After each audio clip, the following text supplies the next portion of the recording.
Fox Sports. We are Baltimore. We are St. Louis.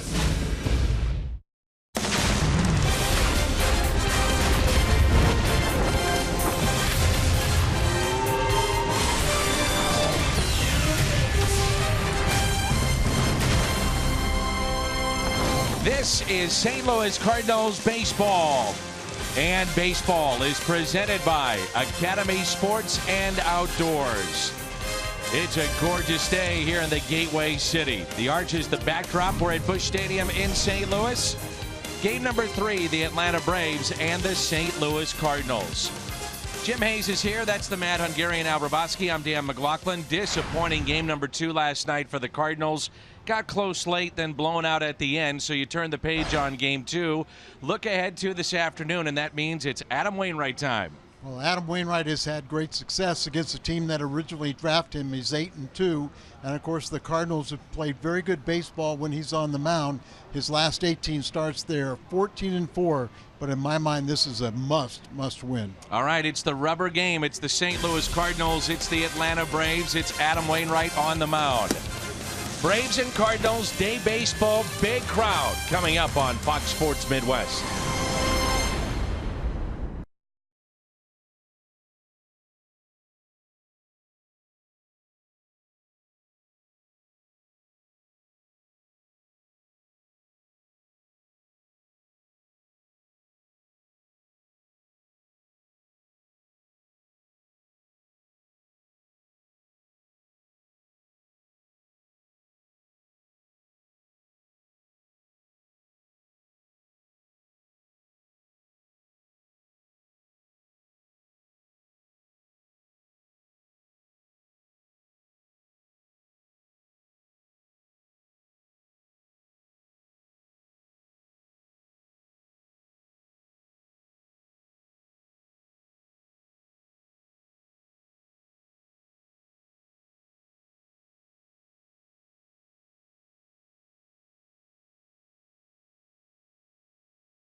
first pitch. Oh, go crazy, go crazy.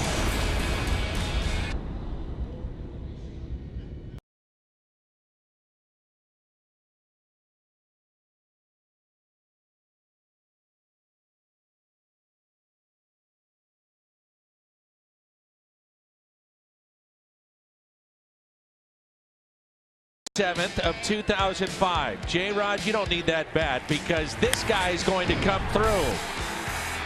This date, 2005, David Eckstein, the walk-off grand slam against the Atlanta Braves.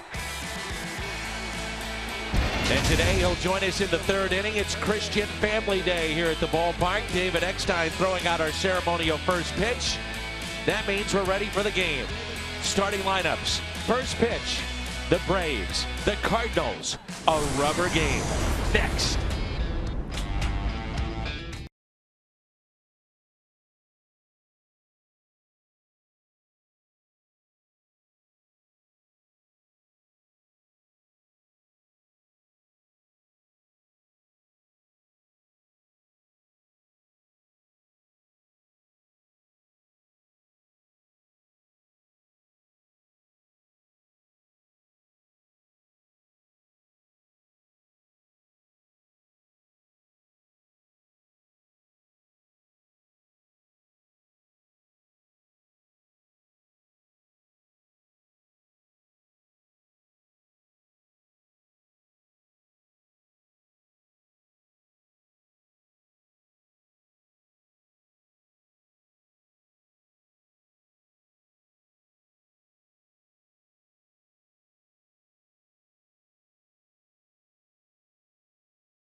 5. J-Rod, you don't need that bat because this guy is going to come through.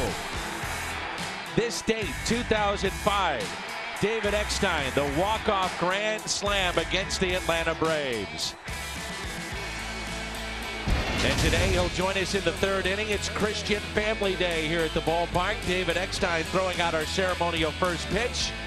That means we're ready for the game. Starting lineups. First pitch, the Braves, the Cardinals. A rubber game. Next.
By Budweiser, this Bud's for you.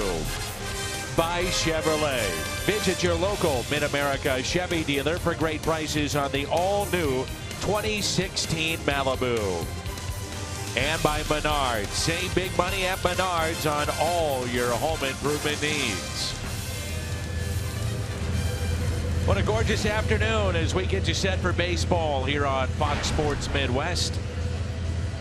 Jim Hayes, Al Raboski, Dan McLaughlin with you. 83 degrees, gorgeous here in the Gateway City. It's the rubber game between the Atlanta Braves and the St. Louis Cardinals. The Cardinals are 6 games above the 500 mark, and in the Central Division, 10.5 games out.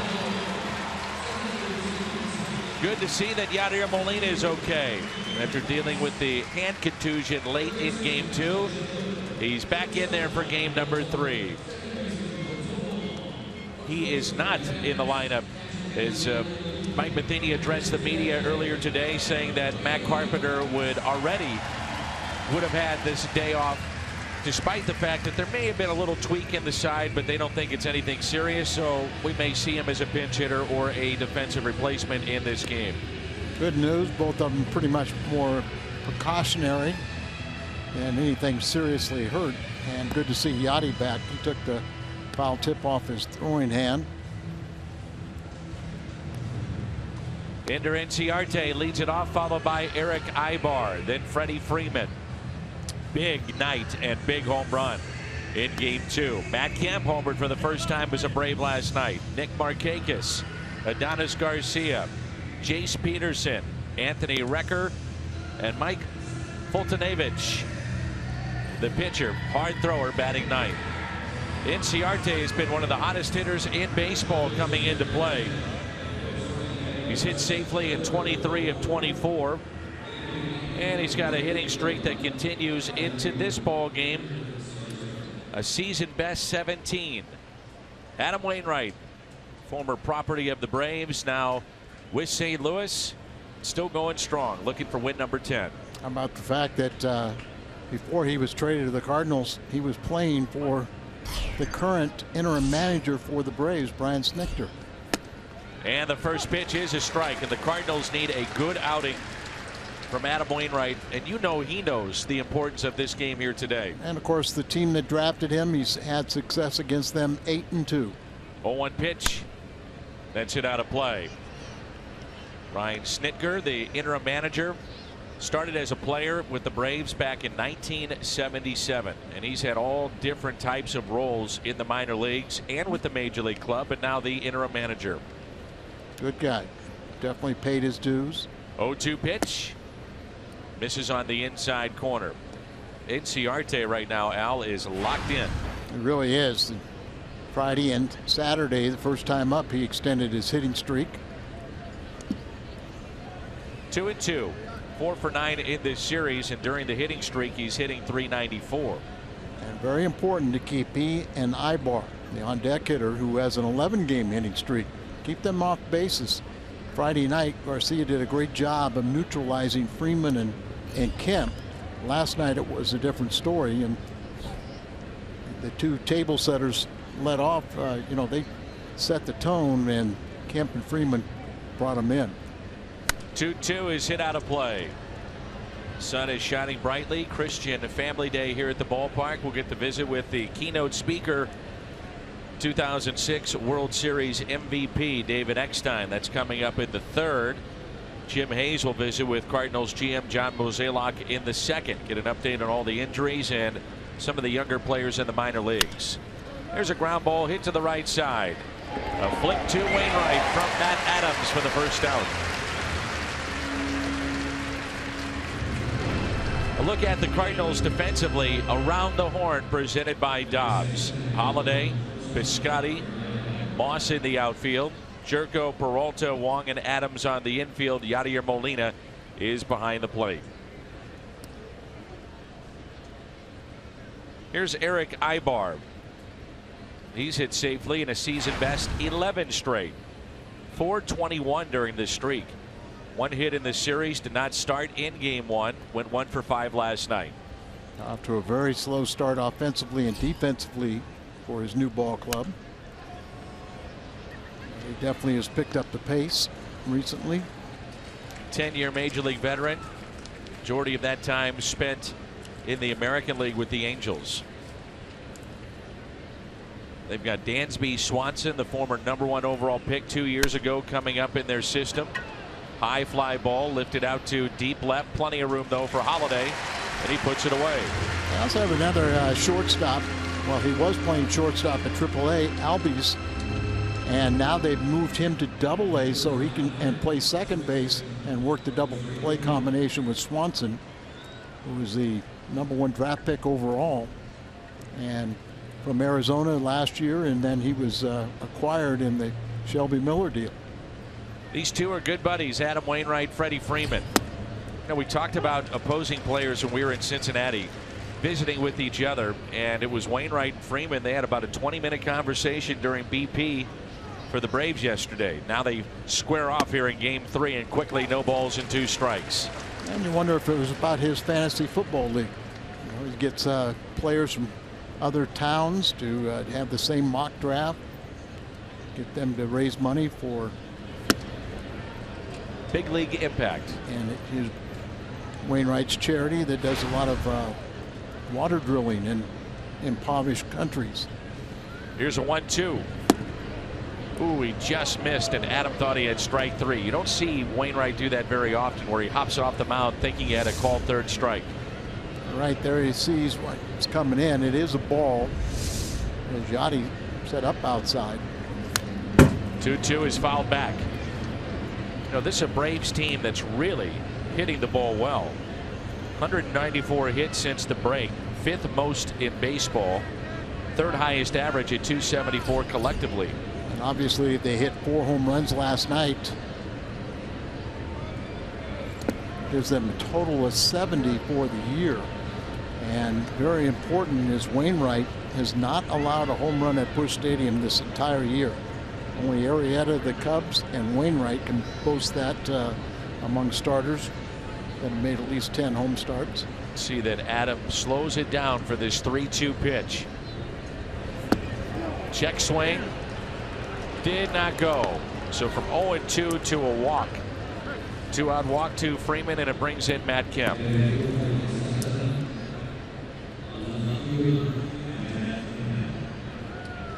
I'm sure some were thinking, the fans across the country, why would you trade for Matt Kemp? And a big reason why is that the free agent market after this year is poor, and they need a hitter. And so they figured if San Diego and the Dodgers, who are already paying his salary, can chip in some more, we get ourselves a bopper at a reduced price, and that's why they did it. He homered here last night to left field, just over the wall, and that was his first home run as an Atlanta Brave. And that reduced price is about $8.5 million. In the open market, or today's market of baseball, that's a pretty good deal. Academy Sports and Outdoors leaderboard, 16 road home runs, because of the majority of the games that he's played this year have been at the spacious Petco Park. Right, and of course he'll go down to Atlanta and he'll feel much more comfortable in his home ballpark, and home runs probably will show up. Here's the 0-2 pitch to Matt Kemp. Kemp has had his problems against Wainwright. A 138 average, just 4 for 29 against him. Outfield very deep. They play him to pull. 2 outs. Freeman, your runner at first base. And the 1-2 pitch by Wainwright. Adam looking for that put away pitch here in the first inning. Could not do that with Freeman. Now he has Kemp at 1 ball and 2 strikes. Good fastball in on him there. Does that set up the cutter or the curveball? The cutter.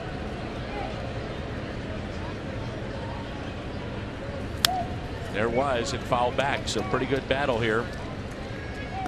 Seems like lately he's really, and I'll say, going away from the cutter a little bit, and it's gone more to traditional slider, a bigger break to it. The other one was, that last one was one, the cutter just kind of sat there. Here's a curveball. Fly ball into right center. This ball will drop. It's a base hit. Freeman digging for third. He'll be held up. It's a double for Kemp. Mentioned how they had a play to pull, and he plops it in there, the perfect spot in right center.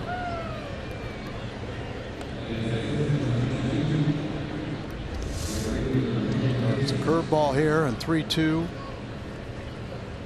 12-6 right off the end of the bat, so it's not going to carry.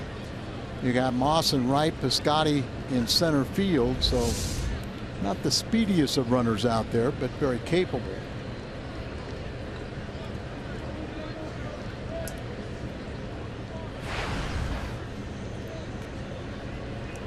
Nick Markakis 3 for 6, did not start in game 1 of the series, and then came off the bench late. And an early chance here for the Braves to strike first. Pitch number 22 of the first inning. Wainwright coming off a start against the Cincinnati Reds, in which he lasted 5 innings. And threw 101 pitches as the pitch count got up there. You see Markakis 2 for 4 off of Adam, and of course both of them being doubles. He leads the Braves in doubles.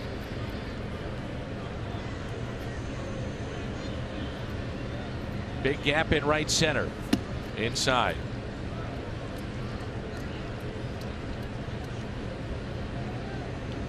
Cubs will play later this afternoon in Oakland. Pittsburgh trailing in the bottom of the 3rd against Cincinnati 3-0. 1 ball, 1 strike.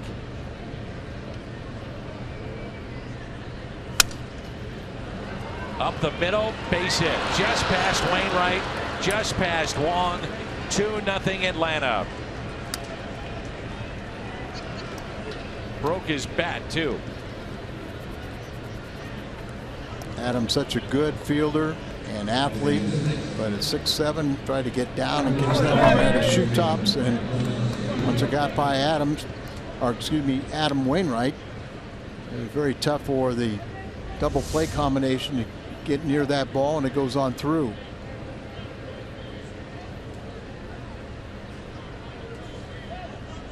Here's Garcia. He's showing us something in this series with his glove. So the RBIs for Markakis, he's up to 58 and 59 with those two. Garcia is 2 for 7, 3 RBIs and a double. And the 1-0 pitch. It's turned out now to be a lengthy first inning for Adam Wainwright, after he got the first two quickly and then went 0-2 on the third place hitter Freddie Freeman. Remember, he thought he had that third strike, and we showed you on Fox Tracks it was a ball, but he was walking towards the dugout. So he's an inch or two away from being out of the inning, and instead it's a 2-0 Atlanta Braves lead. And the pitch count keeps on mounting. That'll be a factor later on.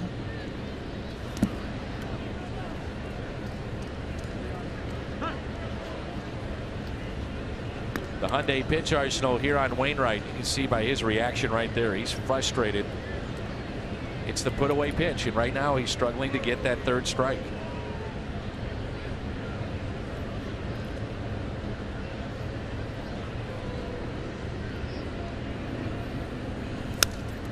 Foul back. He just throws the fastball early in the count. Later he's going to go either cutter or the curveball most of the time.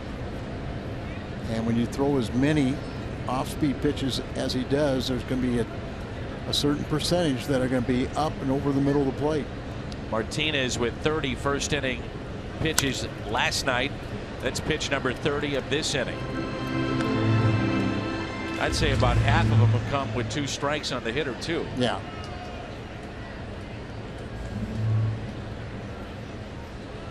Martinez gave up a pair of 3-run homers, and that did him in.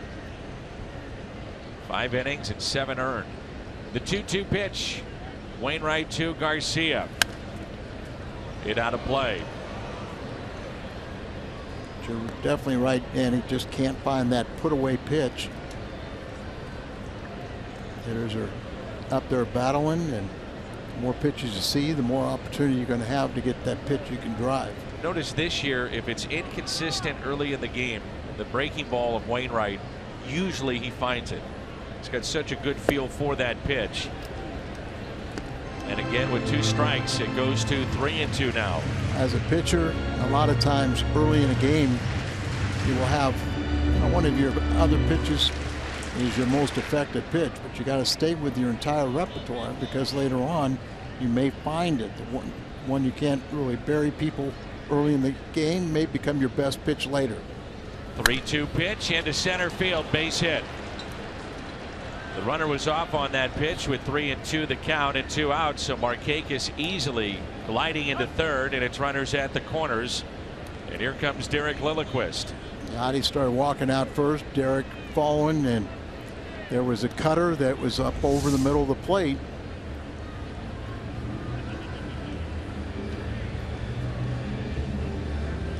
Garcia, you like his bat, and he just showed you why. Didn't see this coming. You could even sense it in the Freeman at bat. The momentum was building for Wainwright. He was working very quickly, got 2 strikes, got the first 2 hitters out. And once the Freeman walk happened, it's been a double, a single that just gets by him under his glove to score 2. Garcia the base hit, and now Jace Peterson. Keep him right there, a 2-run deficit, regroup after you get this final out, and then go back out there and shut out baseball as much as you can. Let your team come from behind. 2 outs and 2 on. Breaking ball, strike 1.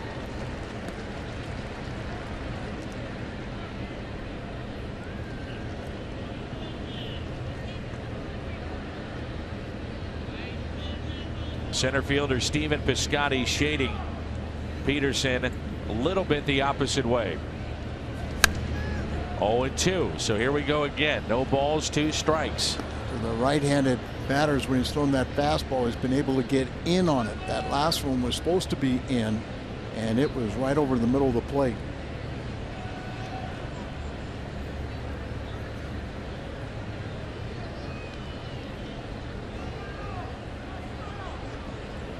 Curve ball. Reaching for it, base hit into right center field. 3-0 Atlanta. He singles on the 0-2 pitch. That's 4 consecutive hits. 5 straight have reached.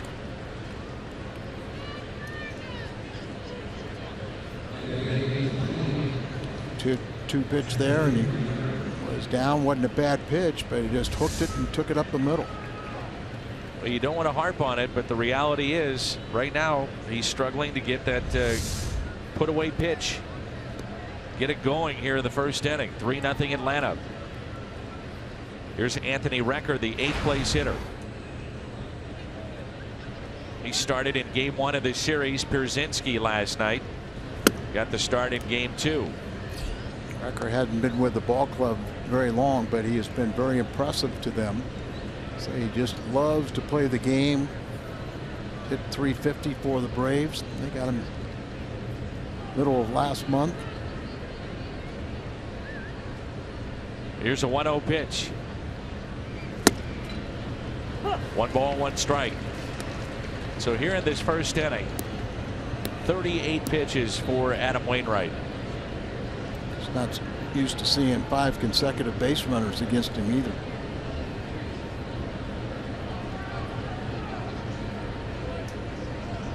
Outfield is straight away, and the 1-1 pitch to Recker. Fly ball, shallow right, Wong going out and makes the catch. Braves strand 2. They pick up 3 behind 4 hits here in the first.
Navich, big kid, hard thrower. Braves really like him. Came over in the Evan Gattis deal from Houston. The Astros needed to get a catcher, also a little help in their outfield, so they picked up Gattis. The Braves were happy to send him to Houston, and they pick up Fultonavich. Colton Wong will bat leadoff, followed by Steven Piscotty and Brandon Moss. Then it's Holiday, Adams, and Peralta. Molina, Jerko, and Wainwright. By the way, on that final pitch for Wainwright in that inning, as you get a look at the numbers for the Braves right-hander, Jerome Williams had just gotten to the top of the mound in the bullpen to start to throw. So clearly Cardinals seeing something they did not like there in that first inning. We'll see if he settles in. Yeah, it makes you think it's more than just the long inning and somewhat ineffectiveness. There's Williams, who finished up the ball game, pitched in the 9th inning in relief of Broxton, who had a real tough night, but everybody else in that bullpen should be available other than Broxton. And I'm sure Jonathan would tell you he's available too, but threw a lot of pitches. Well, you look at that first inning, Wainwright, 39 pitches, 27 strikes. Very, very good. 6 of 8 first pitch strikes, so he's getting ahead. He's throwing strikes, but did not get the results. No, Danny, you nailed it. You just can't finish him off.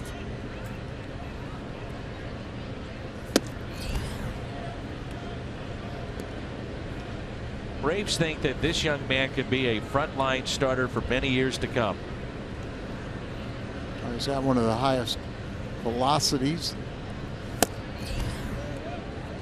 You know, we were talking about wear and tear on a starter and how hard a guy throws, and then you have to cut back the innings or look at a pitch count. The Braves feel his motion is so free and easy. He's just naturally gifted. Ball explodes out of his hand as he walks Colton Wong.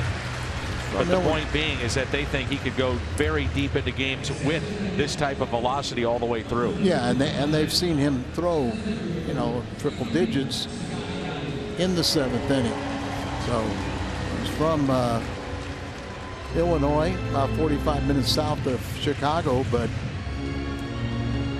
his mother taught him the right. Cardinal fan. Made his debut in August of 2014. And he has had thoracic outlet syndrome.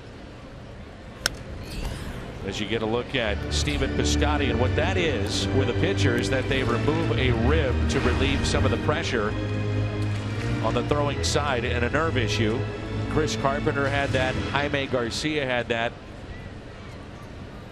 Starting to hear more and more that surgery. Players can come back from that, though, a lot quicker than they can from a shoulder injury or Tommy John. I mean, Tommy John is at least a year plus. Shoulder injuries, you just don't know. Thoracic outlet, for instance, Mike Meyer, who made the start for the Cardinals Sunday night a couple of weeks ago, he was roughed up in his major league debut. He had that about this time last year, and here he was in the big leagues not even a year later. Base hit off the bat of Piscotty. First 2 have reached, and it brings in Brandon Moss. Be one of those days, huh? Yep. Wrecker out to talk to his young right-hander. As the first 2 reached, walk, and a base hit. You know, your teammates give you 3 runs of support. Long first half inning, you really got to concentrate on those warm-up pitches. There you see the Hyundai pitch arsenal. Throws both the curve and slider. Fastball averages 95.3. That's 3rd best in the National League, behind Syndergaard's 98 and Carlos Martinez's 95.8. One swing of the bat, this game could be tied. It's Brandon Moss. Brandon with 18 home runs this year. He's driven in 43. First pitch taken low. Holiday on deck. The runner at second base, you have a mini shift, if you will, with Eric Ibar still on the shortstop side of the second base bag. And you see the third baseman playing much closer to third than some clubs. Well, you have to do that with a runner at second base too. Yeah, you know, potential of a steal. But sometimes you're almost trying to figure out who would win the foot race between a third baseman playing almost shortstop position and the runner at second. Here's a 2-0 pitch, outfield deep, inside to Moss. Fultonavich can't find the strike zone. One of those days, as Al said. Yeah. Long first half inning.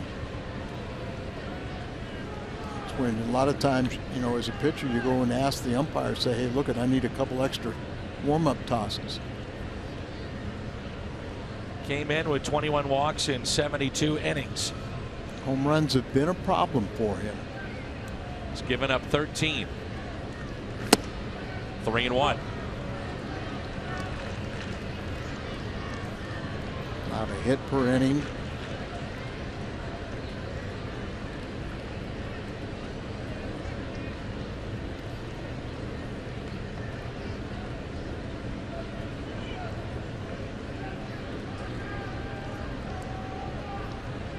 3-1 pitch.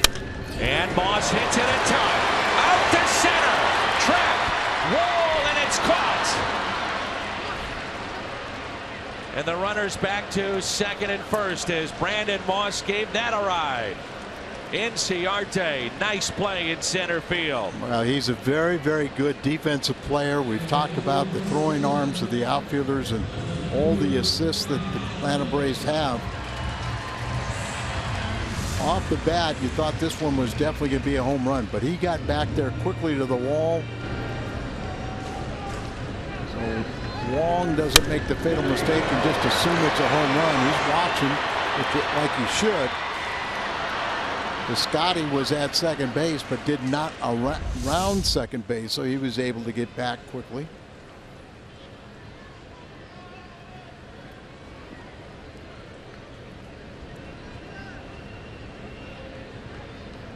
Here is Holiday. Runners at first and second. First pitch, fastball and a strike. 3-hit night in game 2 for Matt Holliday in this series. That was his 10th 3-hit night. There you see Piscotty, the runner at first, doesn't step on, but now he'll get back.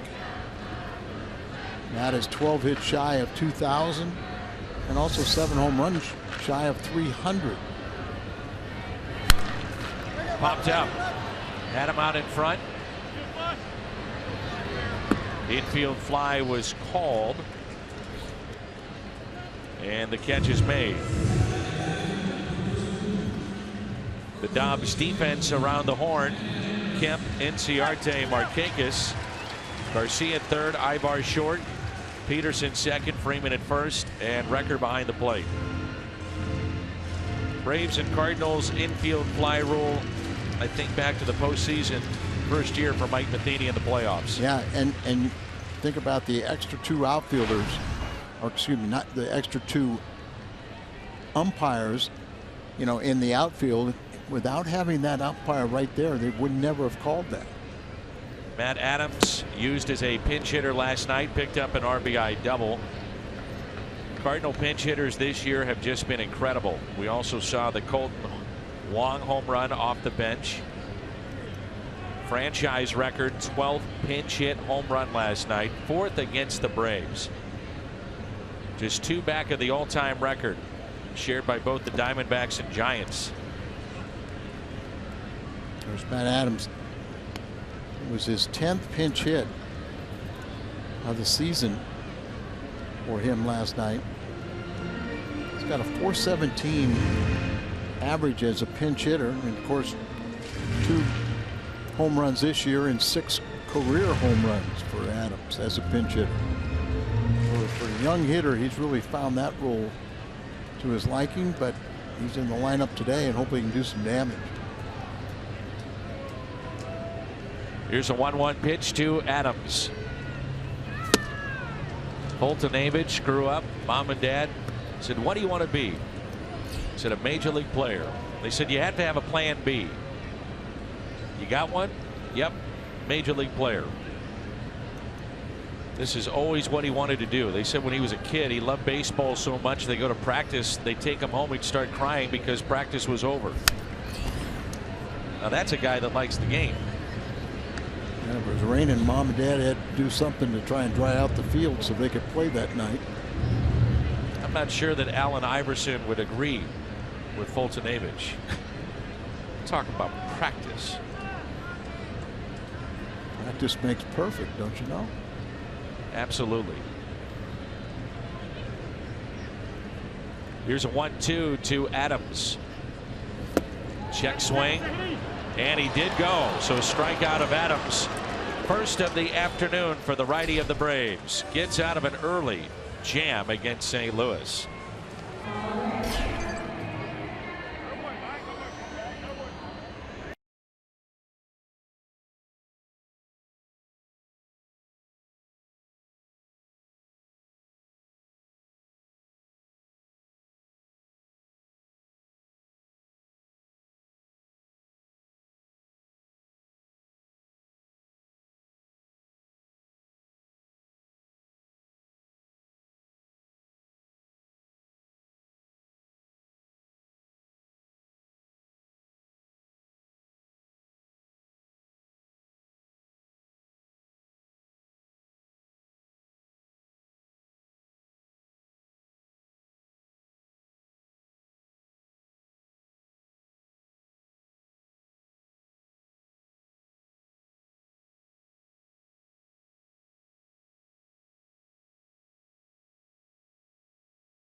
Baseball brought to you by T-Mobile. Some pretty big names on this list. A-Rod announces his retirement. Last game will be Friday. Ichiro picked up a hit, starts today. And Ken Griffey Jr. had his number retired in Seattle. And that was last night. Had the chance to watch that game after our ball game was done. It was a neat moment. How about, isn't that interesting that Ichiro went away and they're in Colorado and he's starting? Out to shallow right center, and it drops in for a hit. Piscotty thought about going after it. And Fultonavich a leadoff base hit. Let's turn to Al's Toyota keys to the game. Well, to me, this is the most important game. You know, you're trying to say that you're a wild card or a contending team. You're facing a team that's 30 games under 500. So they're going to have to battle back right here. But this Cardinal club has been so difficult to describe. You know, it doesn't win at home. It has a great record on the road. Inconsistency. Inciarte hits it down the right field line, and this ball is foul. His second home run last night, one of 4 that the Braves hit. To me, with the curveball, just watching Wainwright, there's been a couple very sharp. This one was a hanger. That's when he's not quite right, when he's got that little hump in that breaking ball. Well, a lot of times that's your, you know, first pitch, get ahead strike. Just lollipop the curveball, but somebody can lollipop it out of the ballpark. Base hit into right field. 6 hits allowed. Runners at the corners for Atlanta. Boy, are they going first to third just automatic, aren't they? Yep. That's the pitcher right there going first to third. And there's the 18th. Inciarte extends his hitting streak now at 18. There's a, you know, a little backdoor cutter, and these Braves are very, very comfortable in the batter's box. Brings in Ibar, 3-0 Atlanta here in the top of the second. 44 pitches for Wainwright.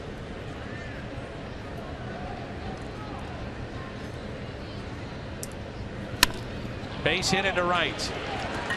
That's in the corner. Inciarte being waved home all the way from first base. He will score. Freddie Freeman will come in, and it's a triple for Ibar. 5-0 Atlanta. Inciarte extended his hitting streak to 18 games. Now Ibar with his triple, he extends his to 12 games. And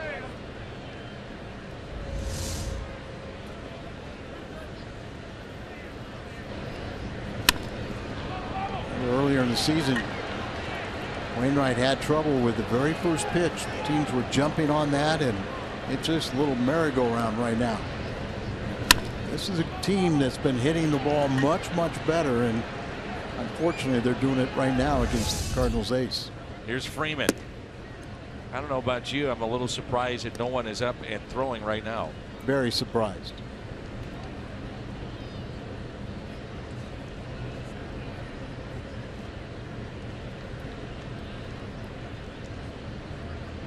Here's a 1-0. 2 balls and no strikes. Freeman fell behind 0-2. A key at bat in that first inning. 2 outs, nobody on. Looked like Wainwright was going to cruise through the first. Got him at 0-2, and then he drew a walk. 3-0. This crowd now a bit restless. So are we.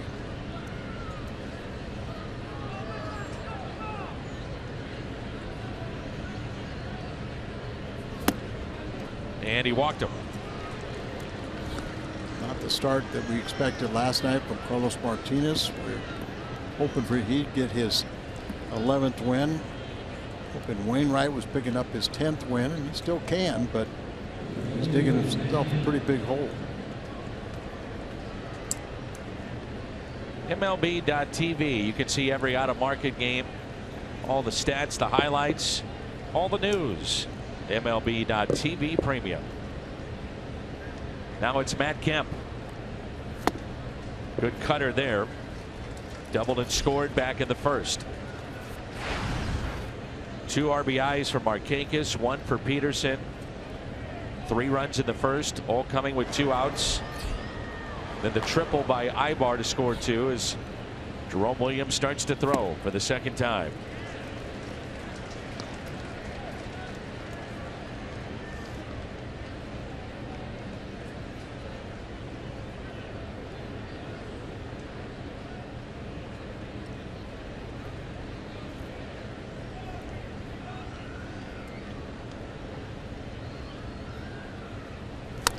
Ground ball that's hit softly left side. Jerko to second. The turn slowly hit and could not turn 2.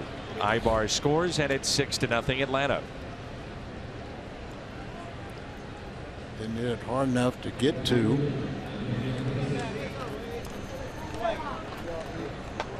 '73rd RBI.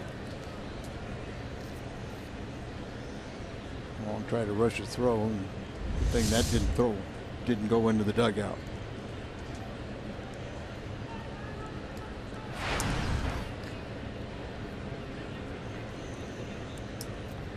So runner at first, 1 out. Here's Nick Markakis.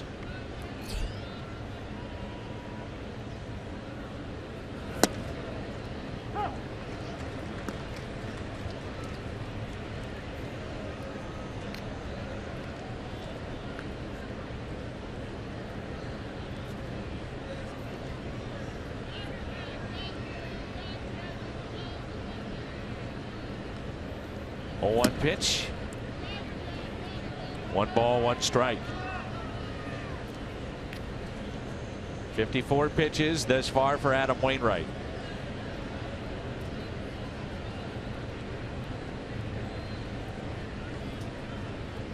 Markakis, a base hit that scored 2 back in the first inning. Just under the glove of Adam Wainwright.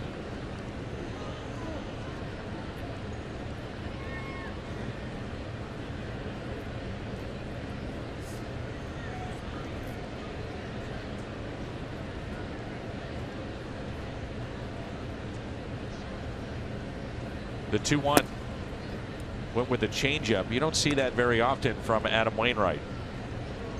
He's in that mode right now. Try something. Anything.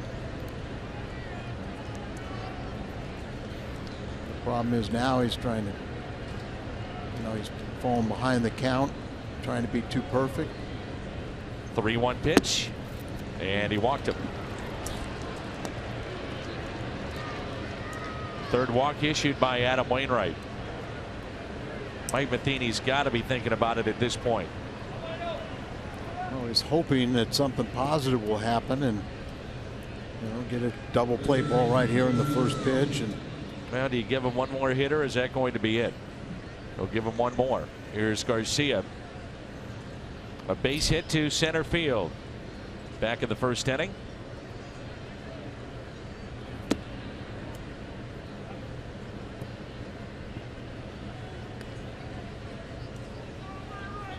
Eight pitches.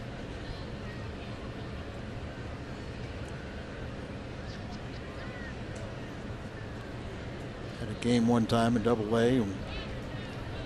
Only time I ever gave up a grand slam, and I gave it up to a pitcher in the first inning. Long inning. Finally got him out. Fred Koenig was the manager, and he goes, "Well, you threw about 50 pitches. You got about 50 pitches more. Go try and get as many outs as you possibly can." Well, if you're Mike Matheny, you're thinking it's not only trying to stay in the game, but you need innings from your starters, because 3 of the last 4 games you've seen the starters give you 5. That's it. Yeah, and you're hoping that something positive will happen here, and then, like you said, you get on a little roll, and maybe you can get 4 or 5 innings in this outing. Hit to second, double play ball. 4-6-3.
6-0 lead. Not the way we envisioned Game 3 starting. Let's check in with Jim Hayes. Yeah, and I'm here with the general manager, John Mozeliak.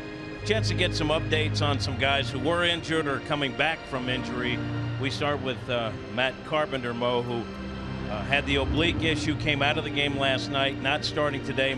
Mike Matheny saying he wouldn't have started anyway, but what's the level of caution you have to go forward with Matt? How much do you have to keep an eye on him? Well, I think what our manager saw last night was that it just seemed like Carp was a step slow in whether it was at the plate or on defense. And so for precautionary sake and for baseball's sake, we decided to pull him out of last night's game and then ultimately give him today off. But I do think Carp understands that he's in a good place, he's safe to play, and I would imagine he's going to continue to push himself. As Mike Matheny told the media, though, when you're dealing with an oblique, that's a tricky thing. Well, you have to really rely on what the player's telling you. You know, certainly those injuries can linger. But in Carp's case, when he was down at Springfield, he was feeling pretty good. But you have to understand that the intensity of play is just different, whether it's Double-A or the big leagues. Tyler Lyons, dealing with a knee issue, told us he's on crutches now and he's going to be seeing a specialist on Monday. What are the expectations with Tyler, and when can you possibly get him back? Well, I think, you know, after he sees that doctor on Monday in Chicago, we'll have a better feel for that. I think, you know, from our own medical staff and our understanding, it's going to be something along the lines of 4 weeks, and it could be longer, just depending on how that stress reaction heals. And it's an injury that you have to be very smart about, and you cannot be overly aggressive, because if you end up pushing it to where you have the bone actually fractures or cracks, then you have a major problem. Is there an update on Aledmus Diaz? Obviously, fans are excited to see him back with the Cardinals. Well, again, anytime you have a broken bone, it's going to take time to heal. So I imagine he'll be returning to St. Louis this week after his son was born and begin working himself back, or at least maintaining his conditioning. Not a whole lot you can do when your hand's in a cast, though, on the upper body side. Then there's the intriguing case of Jordan Walden, who threw a bullpen for you guys the other day and said he expects to be back pitching with the Cardinals possibly in September. How do you guys see it? Well, I think, like, I don't want to diminish anything from his optimism, and you know, you look at what's going on. If there's a chance for him to come back and help us in some way, we would certainly welcome it. You know, there's no doubt when you look at where we are, just coming off of 17 games straight, and then of course now where we are in this stretch, getting extra arms anytime we can do it would be a benefit. And if you recall, when Jordan was healthy and pitching well, he was a big boost to our bullpen. But unfortunately, it's been a long time since we've seen that. Well, here's hoping he can make it back. A couple of guys that Cardinal fans are very excited to see. We're talking Reyes, we're talking Weaver. Is there a chance we see both guys with the big club at some point? You know, I'm not going to rule anything out on that. Certainly, I want to see how Weaver does on his promotion. Reyes had a very good outing last night, got into the 6th inning, or completed 6 innings, and that was good to see. So I think, you know, both guys have the ability, I think, at some point to help us, but we'll just wait and decide when that makes the most sense. I know the number one issue you wanted to see Reyes do better with pitch efficiency. Have you seen signs of that? Well, like I said last night, he got through 6 innings, which was good to see, because, you know, prior to that he had been struggling to do so. So I think that was definitely a step forward. You know, clearly getting Weaver up there now, he'll be tested at the AAA level, and we'll see what he can do. Mo, thanks for the time. Thank you, Jim. All right, Danny, that's the general manager, John Mozeliak. Always good stuff. Thank you, Jim. Here is Jed Jerko.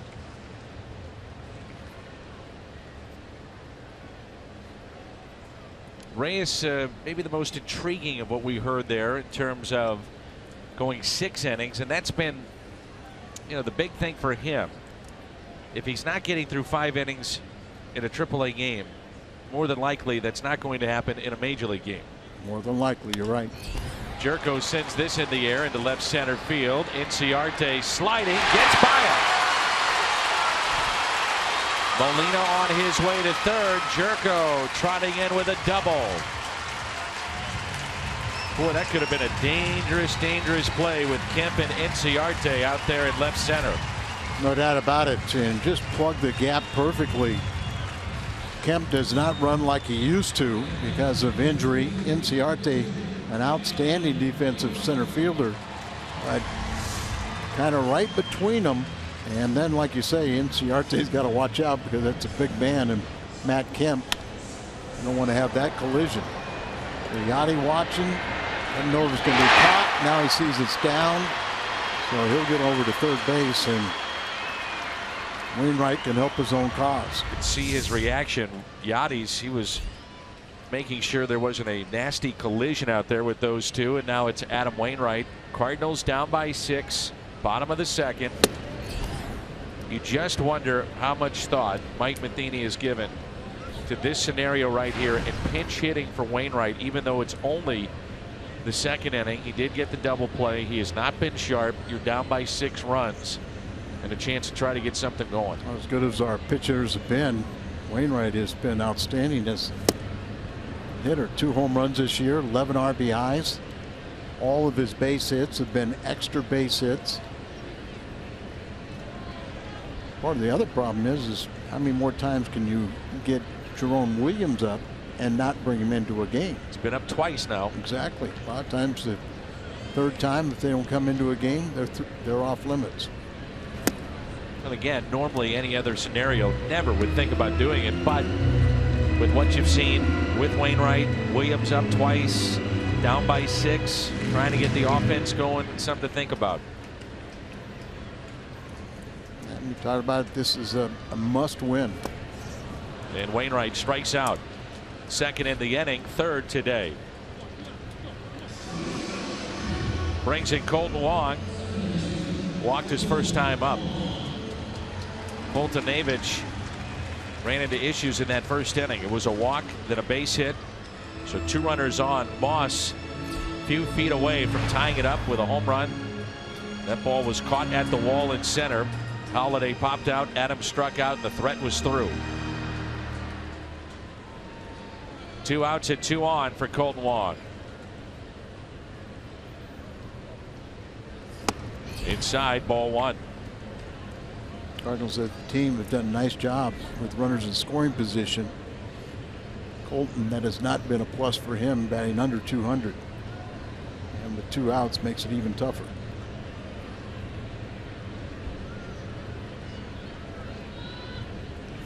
Well, you wonder why the Cardinals offense a little sluggish this weekend. Look at 2 players. Matt Carpenter has come off the DL, and as Mo was saying, you know, speed of Major League Baseball, still trying to get caught up at the top spot in the lineup. And this club really misses Aledmys Diaz. I mean, he was the guy that really kept things going, and now when you see him not in the lineup, it stands out. Yeah, and the few hits they have been receiving have mostly all been singles. You know, not too many extra base hits, so Colton Wong way down in extra base hits this year.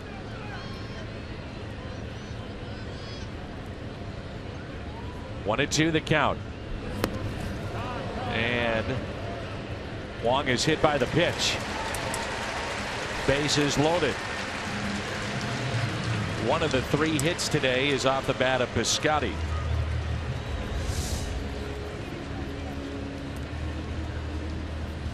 Got the back foot. See, left foot.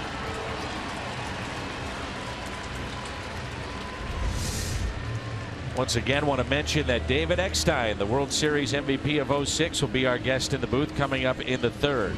Always fun to visit with David, such a class act and outstanding player here in town. He's the guy that won up. He has 25 RBIs with runners in scoring position and 2 outs. That's second best in all of baseball. .422 average, second in the National League with 2 outs and runners in scoring position.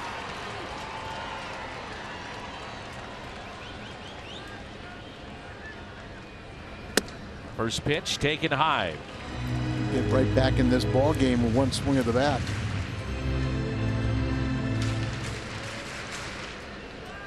Already at 41 pitches for the Braves starter. Definitely getting into bullpens for both teams. 1-0 pitch. Hit on the ground left side. Garcia to second for the force. Cardinals strand the bases loaded. We head to the third. And a chance to visit with David Eckstein when we come back.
The Cardinals were in the top of the third.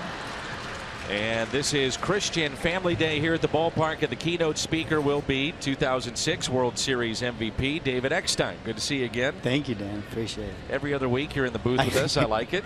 I'm becoming that guy again. Oh my gosh.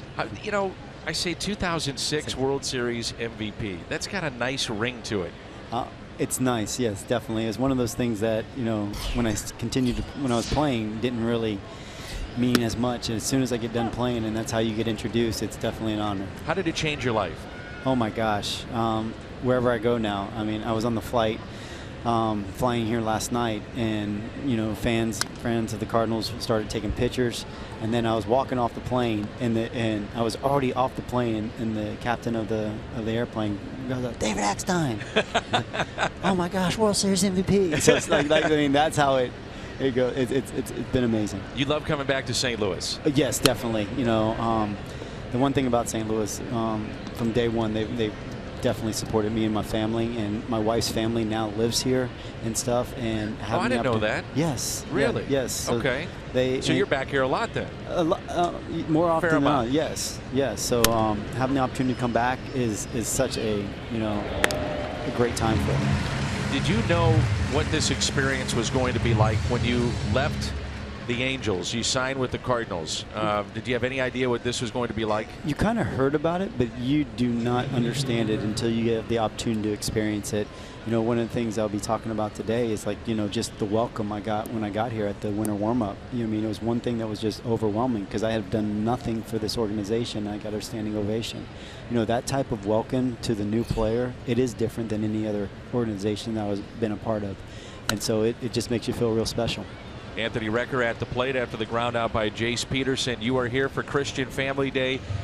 Not to get too much into what you're going to be doing with your speech because I don't want to spoil it, yes. but what are you talking about after the game? Yeah, definitely just a little bit about my life. You know, I mean, a lot of people know my story, but this goes a little bit more in depth. There's certain things that I did when I was faced with rejections and people saying I couldn't do something, and how I kind of like put it in God's hands, and He led the way. And it was, you know, it's kind of interesting of just, you know, the progression throughout my family, the kidney issues and everything like that. And so that's where I'm more hitting the message on today. For fans that don't know, tell them about those kidney issues with your family. Yes. You know, my sister Susan, we thought she had mono, but we took her to the doctor, and she was in complete renal failure, which made us get everyone tested. And it turned out my brother Ken and my other sister Christine also needed a transplant. So, and we already knew my dad needed one, and so the 4 of them all were able to get kidney transplants. And so it's something that's been really on us, just getting the word out about please sign your organ donor card. It was something that we were struck with, but it's one of those things that you battle through whatever your hand you're dealt. The strikeout of Recker. I guess the question would be, when you have that many family members that have that, you've been checked, obviously. Yes. And you came away with a clean bill of health. Yeah, I mean, and that's one of the things, you almost feel guilty at that age. You wish it was us, because you hate seeing your siblings go through that. And basically, but Rick in 2010 was able to be my brother Ken's second donor. And right now, my sister Susan, she's been in stage 4 rejection of my mom's kidney for the past, 4 years now. Wow. And so, but you can function on 20% of one kidney and not know there's anything's wrong. So she's going to have to pass that 20%. And then it looks like there's a possibility I could be a match for her. Wow. What was that like when you hear that you could be a match potentially for a sibling? What people didn't know was in 2010, I thought I was the match for Ken. Oh, is that and so right? I actually, during the season, went and got tested, because my sister kept telling me, my blood type was matching with Ken's blood type, and Rick would match with Susan's blood type. And so both Rick and I went and got tested, and actually it was reverse. I'm B positive, and Rick was, I think, O negative. So Rick was able to donate to Ken, because I thought it was me. I thought legitimately, I knew I was ending my career. That's what no one knew. But I thought I was ending it to go donate to Ken. And so, but it actually was Rick. Here's a ground ball that's hit to short. Always fun to visit with David Eckstein, and he doesn't know it, but he's going to stay with us for another half inning. You never get sick of looking at that. Never at all. That's pretty cool. The MVP of 06, David Eckstein. What a class act.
Day here at the ballpark, 6-0 Braves.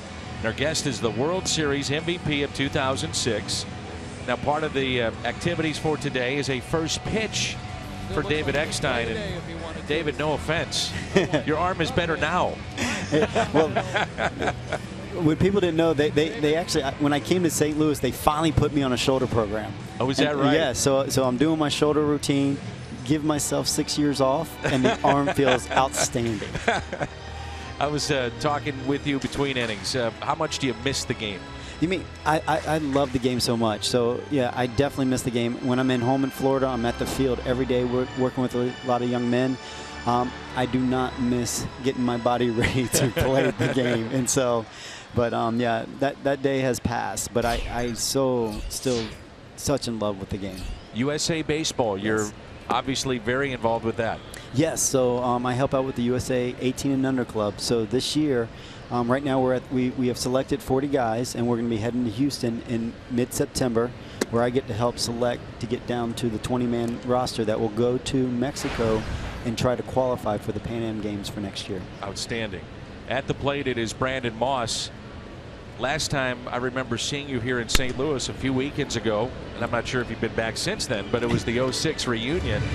That must have been a blast. We had such a great time. I mean, the one thing about it is the fans might think that we're still close and see everybody all the time, and you really don't, because your lives start up and you start getting moving, you get going different places. And so that was the first time basically that we've got to come back together and see each other, and it's been a long time for some of them. Like, you know, I was saying to you when I saw you earlier, I wish they had the voice on when Roland was in here with you. Like, I haven't seen Scotty. I actually talked to him about 2 years ago, but I hadn't seen him basically since, you know, 2010. So seeing guys like that, you know, Aaron Miles, you know, my former double play combo. You just do the play-by-play. Nice double down the line by Brandon Moss. So here we go. Yes. But you know, coming back, I mean, seeing Preston Wilson, you know, I mean, I had such a great time with him.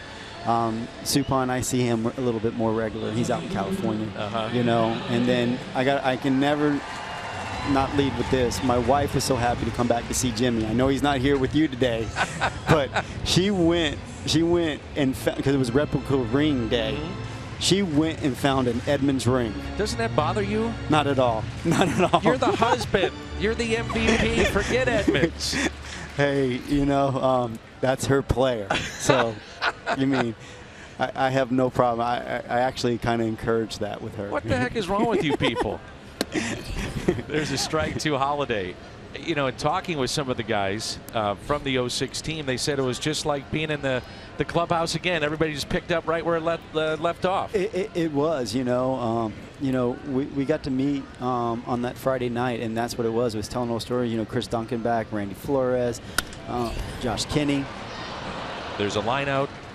Yeah, that was nice. You know, in being able to come back, and you know, it's just. It's like you've never left, and just hearing, you know, all the different stories, reliving what had happened and stuff, you know, and then the great Spezio showed up, you know, and so, you know, it's just so fun to see everybody. Was there a favorite moment for you? I mean, I guess 06 has to come to mind and winning MVP, but is there another favorite moment or other moments that come to mind? You know, one of the, you know, whenever you win a World Series, or having the opportunity to win a World Series in Anaheim as well, I mean, I thought the thing that was pretty cool was that we reenacted the picture from 06. The photo. So that when we all, you know, I got to lay on the floor right next to Yachty, you know, and everyone standing there, you know, I mean, being able to do that stuff, I mean, that's something that's really special now. It's incredible. It was a really neat picture, too, which was supposed to be, as Jimmy told me, just among the players, and then it got out with social media, whatever the case may be, and it's now a famous photo. Yeah, you mean what I was told? We're supposed to get it, and I'm still waiting for that. You know, still haven't gotten it? I haven't gotten it yet. So yeah, so I think they're supposed to be sending us each a photo of that, because I definitely want one of those. Really? Yes. I'm on it. You on it? You got that done for me? We can get that done for sure. Yeah. I like saying stuff, because usually when you say stuff, it happens. Especially on the TV, you know, people hear these things. Yes. Inside to Adams. And that was a neat night, too, because you had Wainwright on the mound, goes the distance, and it's Molina behind the plate, and here we are 10 years later. Yeah, exactly. And the story was, you know, Tony didn't know Adam was starting that day. So he had already talked to Mike. Is there any way, you know, Adam can go out in the ninth and finish it off? And basically Adam was like, no, I'm starting today. And he's like, I will finish it for you. Is that right? Yeah. So basically he's like, I'm gonna do it. And then he went out and did that. And then you see, you know what I mean, just being up in the fan now and being up in the stands, and when Yachty and both Adam turned to us, you know what I mean, that makes us feel special. I know we did absolutely nothing, but you know, the acknowledgement back to us. So I thought that was a very magical day. It really was. 2-2 now to Matt Adams, and a swing and a miss. How much do you follow the game? And we're going to talk about that in just a moment, because we have to get to this. Yeah. J-Rod, no sir. Albert says Eckstein's got this. By the way, it was this date, August 7th, It's August 7, 2016. That was the date in 2005. Pretty amazing. When I came into the stadium, I was reminded that today, and I didn't know what Albert was doing in the dugout until after the game, where he told J-Rod, just put your bat down. I wish he could have done that more often. but no, it was definitely a special moment. You still follow the game? Oh my gosh, definitely. Every Cardinals day. a lot? I follow the Cardinals. I look at the box scores every day. Yes, it's something that I love to do. Like basically the teams that I've played on, sure. I definitely follow. And the thing about this game, guys move around, so then you're following players. Right. And so so I do both. How many of the players are still playing that you played with? Pretty good amount? Pretty good amount, because, I went to that San Diego club in 2009 and 10 when everyone was about 20 years old. Yeah, we had a bunch of young guys. So some of them are definitely still playing. So I follow them. And so 2-0 is popped up. Should be playable in right field near the line. David, always great to have you back in town. You have an open invitation to come up to the booth anytime you want. Thank you, Dan. Appreciate that. You get up here a lot. We love it. Thank you, Dan. The great David Eckstein with us here on Fox Sports Midwest.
St. Louis Cardinals baseball is brought to you by Academy Sports and Outdoors. Right stuff, low price every day. And by your local Volkswagen dealer. Dedicated in 1834, the old cathedral here in downtown St. Louis.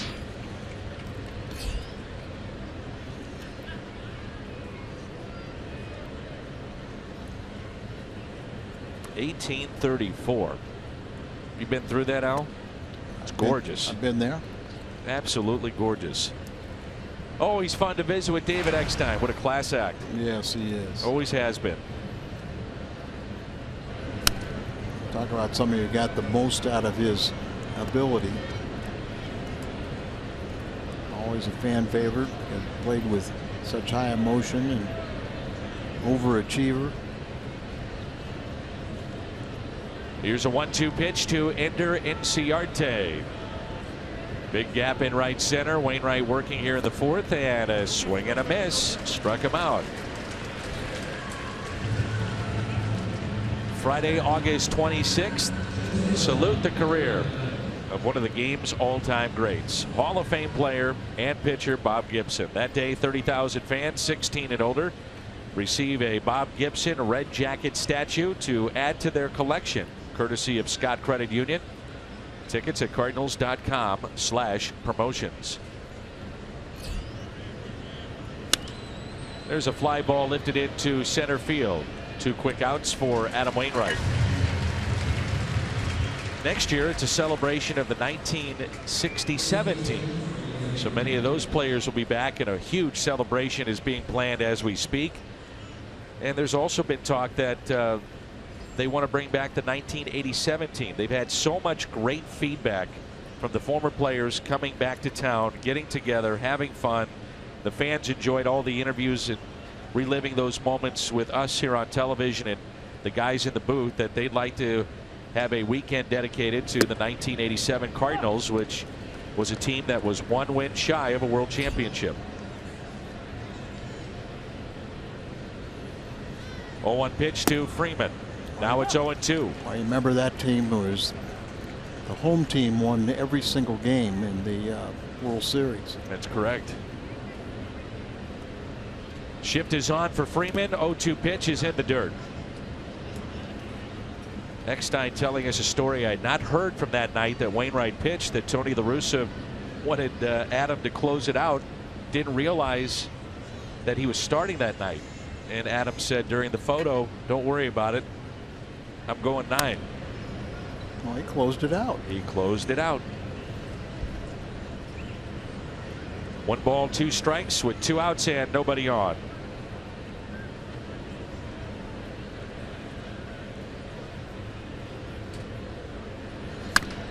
Ground ball hit to the right side, and a 1-2-3 inning for Adam Wainwright. Midway through 4, 6-0 Braves.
Behind the scenes view of the Cardinals with news, features, and more. This week, players share the best advice they've received. Get an in-depth interview with Jaime Garcia. Go behind the scenes at Star Wars Night. It's Cardinals Insider, brought to you by your Mid-America Chevy dealers. That's coming up after the game right here on Fox Sports Midwest. Cheer up. Long way to go.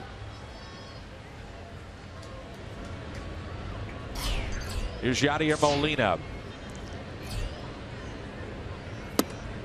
Cardinals have Molina, Jerko, then Wainwright spot. Jerome Williams, though, is throwing in the pen, which would tell you that you would think he's going to be pinch hit for. Well, still, if the first 2 guys make outs, then you might send Adam up there. Here's a ground ball hit to the right side. And that would be the 3rd time that Williams has been up, so we'll see. Here's a look at Adam Wainwright. No reason for him to go out there unless it's still in the possibility. I don't think you send your pitcher out there to deke anybody. But if the first 2 outs, Jerko makes an out here, then I'd let Adam go back out. He's at 80 pitches. Wainwright and his brother Trey Wainwright used the name Wayno's World. And now it is big league impact as they are making a huge difference, not only here in St. Louis, but literally around the world. They've teamed up with David Wright of the Mets, Max Scherzer, Freddie Freeman, as we talked about earlier, Justin Masterson, Skip Schumacher. A couple years ago, they raised nearly $500,000. And 2015, they passed the $1 million mark in money raised. And some of that money going to Operation Food Search and an international clean water engineering organization, Water Missions International. There's a fly ball into right, and the catch is made. So Adam will hit for himself. He had a scoring opportunity. You would pinch hit, but with the first 2 outs here, Adam will go help his own cause and go back out and throw another shutout inning. Read all about Adam's charitable endeavors at bigleagueimpact.org. They have all kinds of questions they can answer for you about tax deductions if you donate, leagues to play in for fantasy football, where does the money go, are the players involved. All those questions are answered on that website, bigleagueimpact.org, and he'll have his fantasy draft coming up later this month here in St. Louis. Here's the 0-1. Got to know Adam's brother Trey, involved heavily with the charitable endeavors of Big League Impact, and terrific person, doing a great job with it to raise all kinds of money. Nick Markakis, nice play in right. Replace your divot.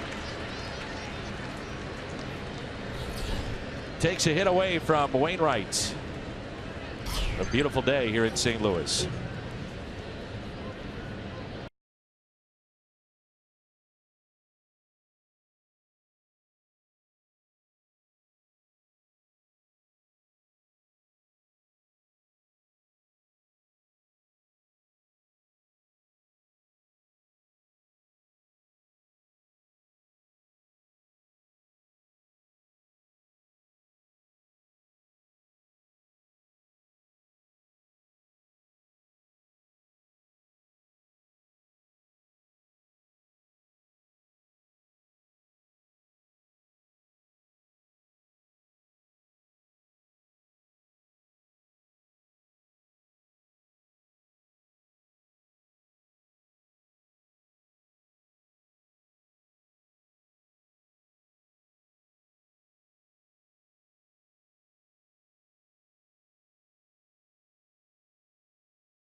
(6-0) Atlanta. Top of 5 rolls in. They've out hit the Cardinals 7-4.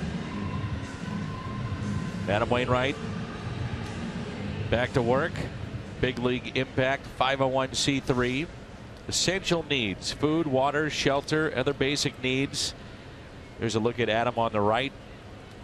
His family and many friends will travel with them, and they will literally get their hands dirty, dig the wells to try to provide water, clean water, something we take for granted. And because of that, those wells, it has improved the lives of thousands of people. As Adam told me, that in the villages that they'll go to overseas, many times the water looks like chocolate milk. You know how dirty it is. It's not healthy, clearly, and so they provide clean water. There's a ground ball hit left side. Jed Jerko makes the play. But what you love, it's not only Wainwright putting his name behind this and his time and a lot of his own money, but also there's his lovely wife getting his hands dirty and trying to make this place a better place to live. We know Adam is an outstanding athlete and great pitcher, but he truly is. Shot that is. Off the field is remarkable. It's good stuff. BigLeagueImpact.org, and you don't have to be a fantasy football player to be a part of this. You can donate money, you can donate your time at one of the events. And the one here in St. Louis, it's a great opportunity. It's really an all-day event. If you get involved with it, Adam and the players are involved in your league, so many of the Cardinals will be there. They have the draft. Years past, Marshall Falk has come back, John Hamm, Kurt Warner, some of the Blues. So you play against those guys in fantasy football every week, but then that particular day, you'll go to the ball game that night, have a private suite. They'll take you on a tour of Busch Stadium, watch BP from the field. They make it truly a unique experience to make sure that those that donate get something back that's a lot of fun and unique. And what a great way to raise money. Yeah, you're right there in the draft, along with your favorite Cardinals and a lot athletes. of trash talking, I can tell you. Oh yeah. There's a base hit right side off the bat of Nick Markakis. On base for the third time with a pair of hits and a walk. What a great deal on tickets. Fill up at Phillips 66, 8 gallons or more now until September 29th. Receive up to 50% off on a pair of tickets to a Cardinals home game. For more information, visit cardinals.com/Phillips66.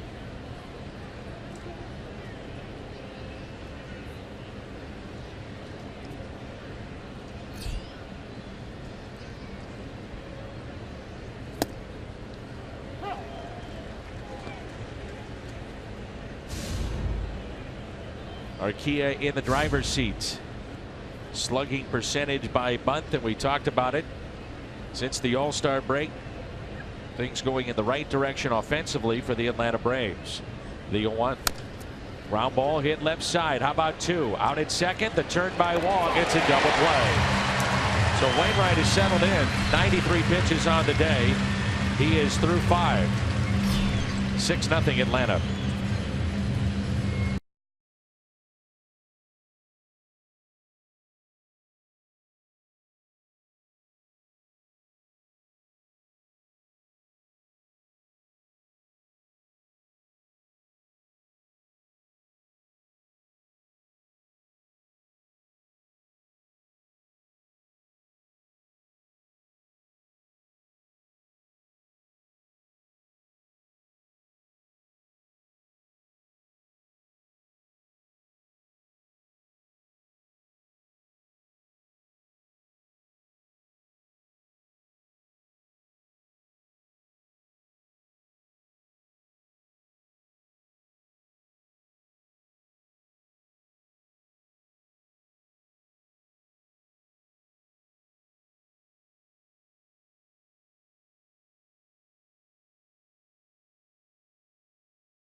It's only available at McDonald's. Time to get things going, isn't it?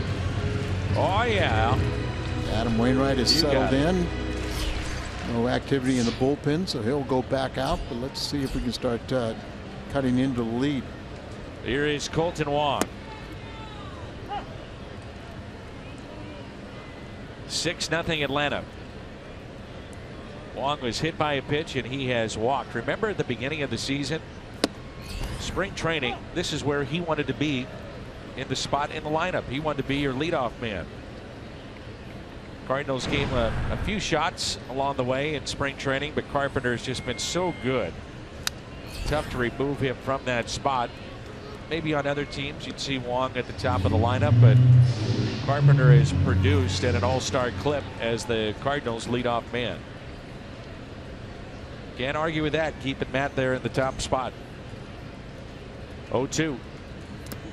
Matt seems to prefer that, and until somebody can really demonstrate that they can handle the leadoff spot, you really have to go with Carpenter.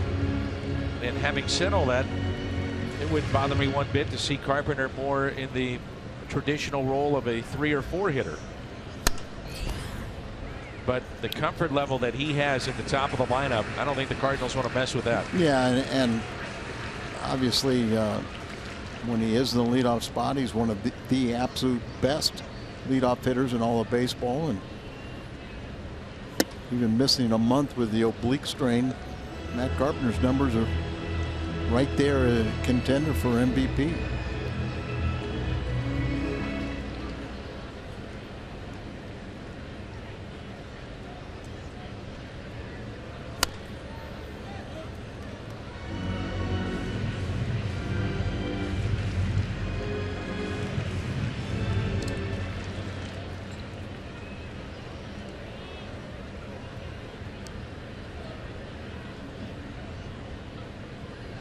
Here's a 2-2. That's driven in the gap in right center field. That ball will get down all the way to the wall. Wong racing to second with a double, and on base for the 3rd time in this game.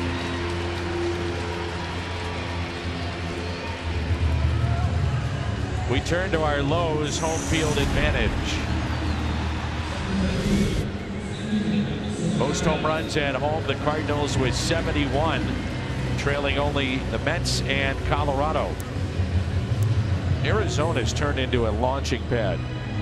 Cincinnati, once they moved into the Great American Ballpark, that's been a launching pad. Colorado, you know, they're going to hit home runs. And then the Mets, you know, with Cespedes, but big dimensions, even though they've moved in the walls. Twice, right? Right. Here's Piscotty. Came up with the bases loaded back in the 2nd inning, grounded out, singled first time up. Wong's doing his job as a leadoff man, as you said, on base 3 times today, but you got to bring him in, and Scotty, one of the best in all league. Runners in scoring position.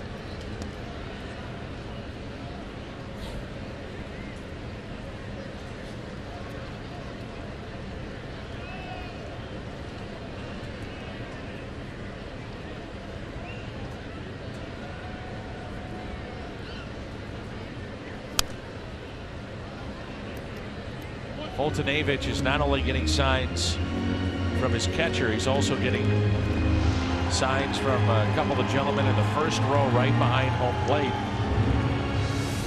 And they look like they are ready to take in some Cardinal baseball. A few years ago, we had Willie Robertson as the guest speaker on Christian Family Day, and I don't think that's Willie behind home plate.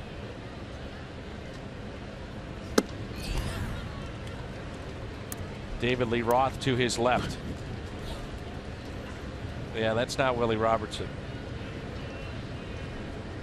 It's a good look, though, I can tell you that.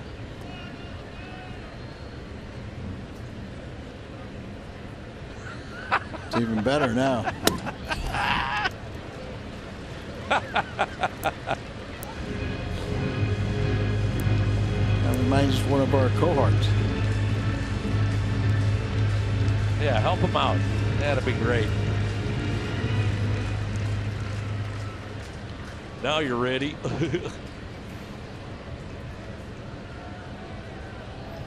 Good eyes, Danny. Here's a 3-2 pitch to Steven Piscotty with a runner at second. That's driven into right, but right at Nick Markakis. Wong is tagging up from second to third, and in there safely as the ball scoots away, and a nice play backing up Foltynewicz to make sure that didn't scoot in the dugout. Boy, how rare is it to see a pitcher at the right spot, backing up a play, being able to save a run right there. Markakis with 100 assists in his career. Throw offline.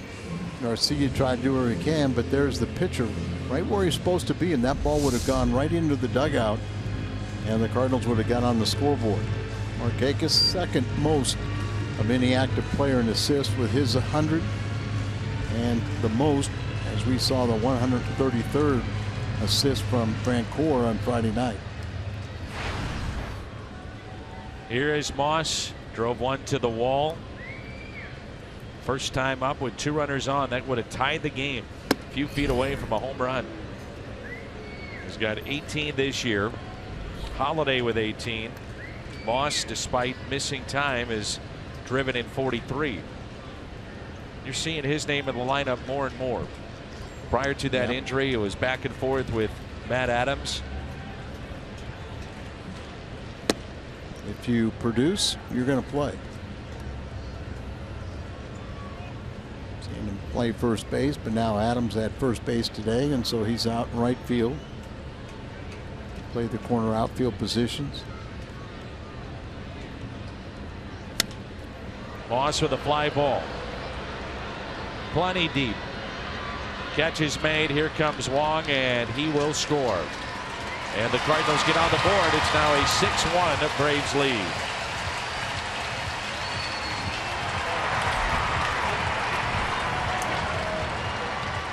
Sunday, August 28th, 30,000 fans ages 16 and older receive a replica batting practice hat, compliments of Monsanto. Get your tickets for August 28th. That's the Cards and the Oakland A's interleague play at cardinals.com/promotions.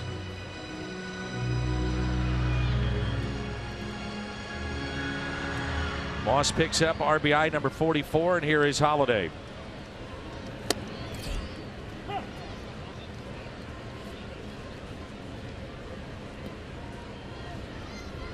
Cardinals have a decision coming up. A couple of months on Matt Holiday.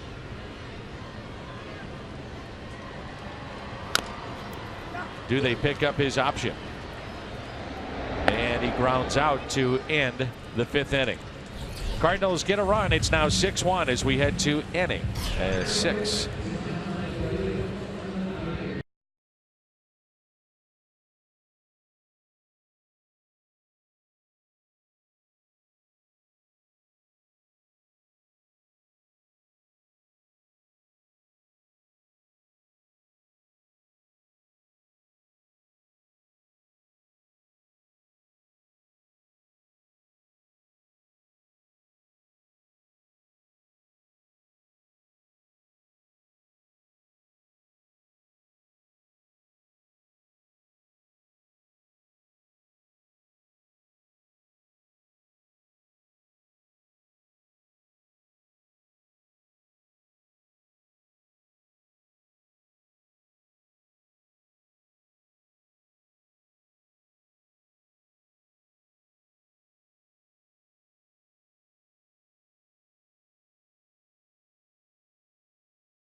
Cardinals here in the 6th inning.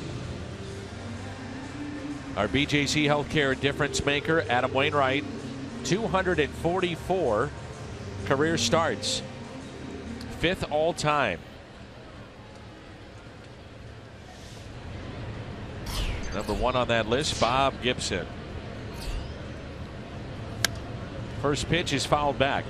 So after the rough early couple of innings, Wainwright is settled in. He gave up 3 in the first, 3 in the second. Scoreless frames in the 3rd, the 4th, and the 5th. 6-1 Atlanta. 0-1 pitch.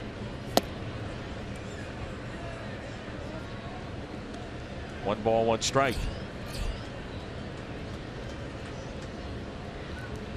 See the pitch count reduced significantly after innings 1 and 2. Doing a good job. You know, you can't do anything about the first 2 innings. Threw a ton of pitches, fell behind 6-0, but going out there, putting up 3 shutout innings and hopefully for a 4th.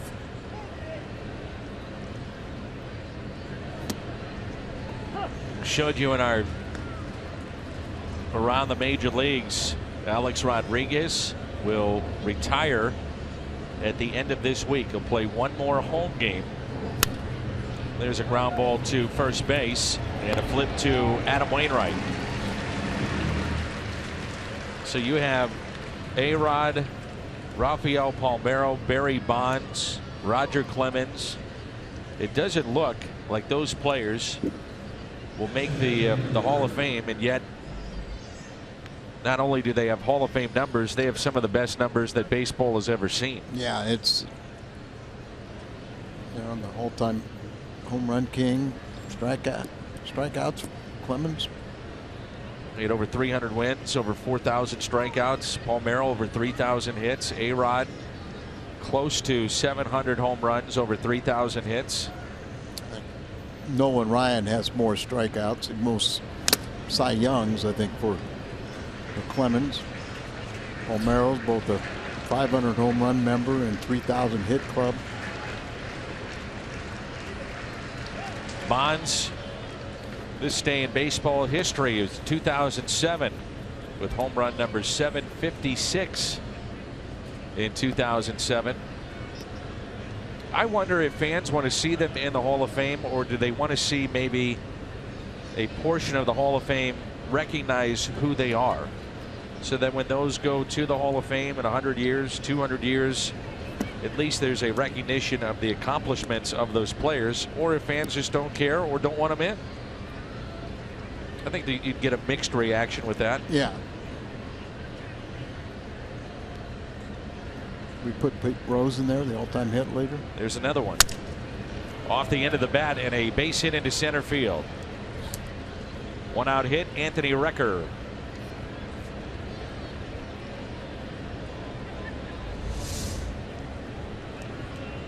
Breaking ball right at the end of the bat, breaking the bat. Then carry out to center field for his first hit.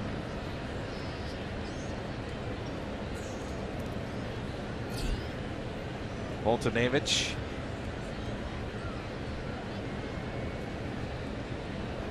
Wonder how many different pronunciations he's gotten out of his name over the last 20 years.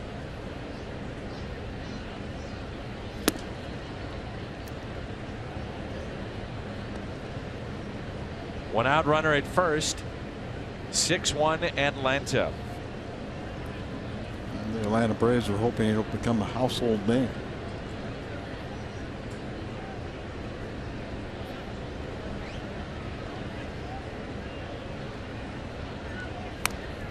Voltanevich, Przinski. They got some names on this team. Markakis, Inciarte. And as Tom Mee reminds me, our esteemed director, one of the tough names for him to spell is Kemp. Here's a 1-1 pitch.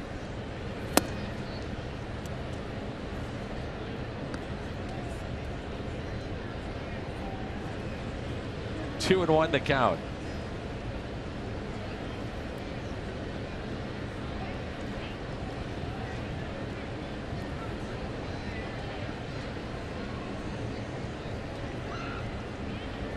Here's a 2-1. 2-2.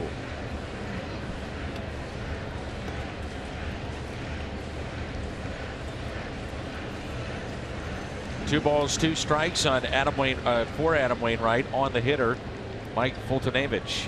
Well, they keep the bunt on. Most of the time they do. It's never gotten the bat in fair territory. That's why he's producing the foul balls. The 2-2 pitch. And it's a foul ball and a strikeout.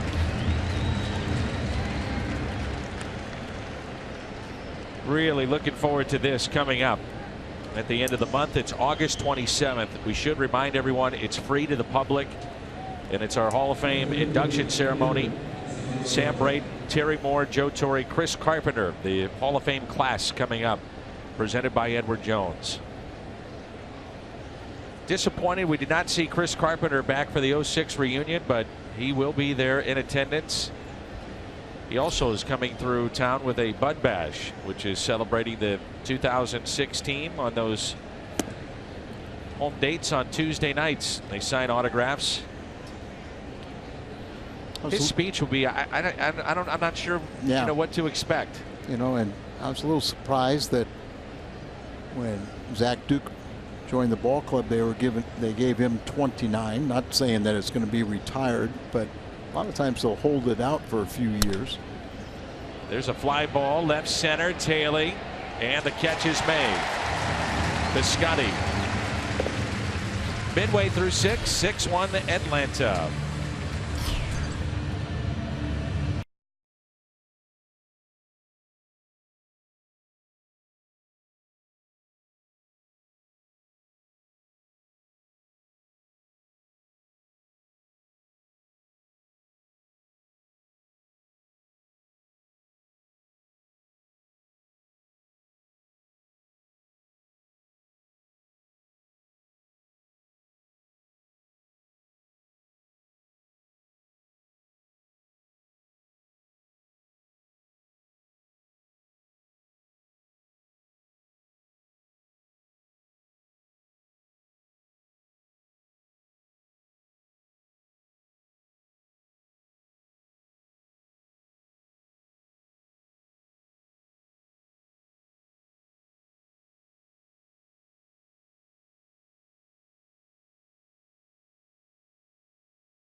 Biggest office party and the workplace wellness event of the year. It's the Biz Dash, September 15th at Ballpark Village.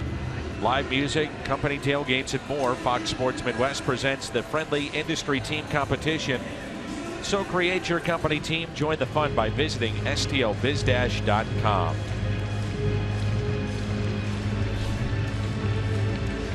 Here is Adams to lead it off here in the bottom of the 6-1 Atlanta.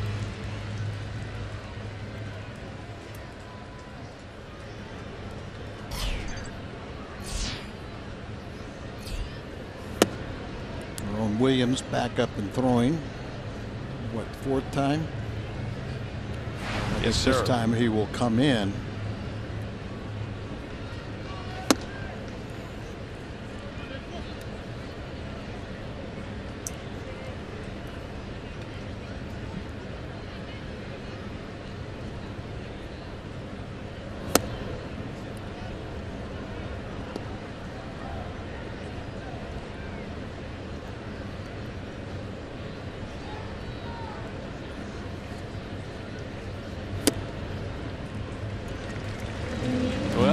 ball. Leadoff walk to Adams.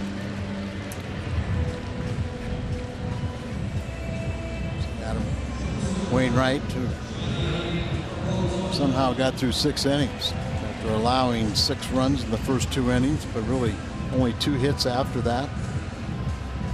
Did his job to try and get into the second half of the game.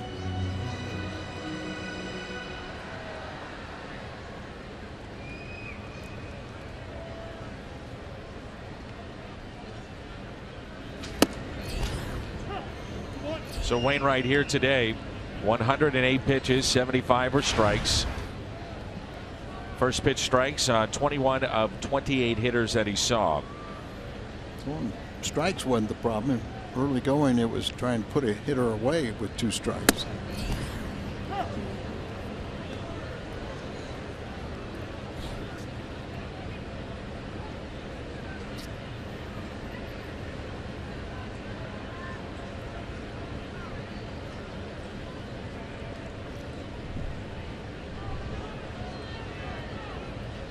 One shy of 200 home runs in his career. The 0-2 pitch. Foul ball. Like you're thinking, Dan. Trying to get that 200th home run right here. Get a little bit closer. And you know how well the Cardinals score in late innings. Cardinals Insider Show was inside the truck yesterday. First time. And after what they witnessed, probably their last. Inside to Peralta.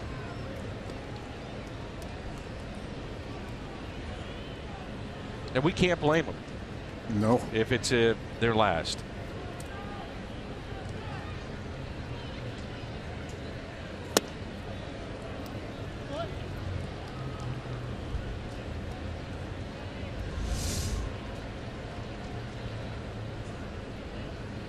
Two and two the count.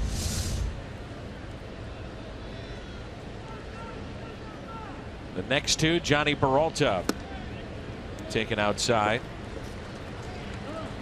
Well, we know that Wainwright struggled early on. It's been a grind, I think is the way to put it here for this right-hander, who's only allowed 1 run to score. They are stretching now in the Braves bullpen. Nobody up and throwing. And the 3-2 pitch to Peralta. Chased a ball and it's a foul ball.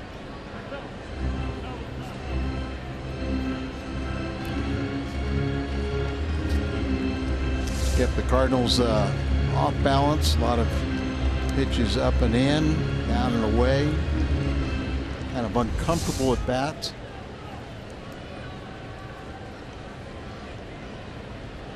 Now the activity in the bullpen. 3-2. Pulled foul again.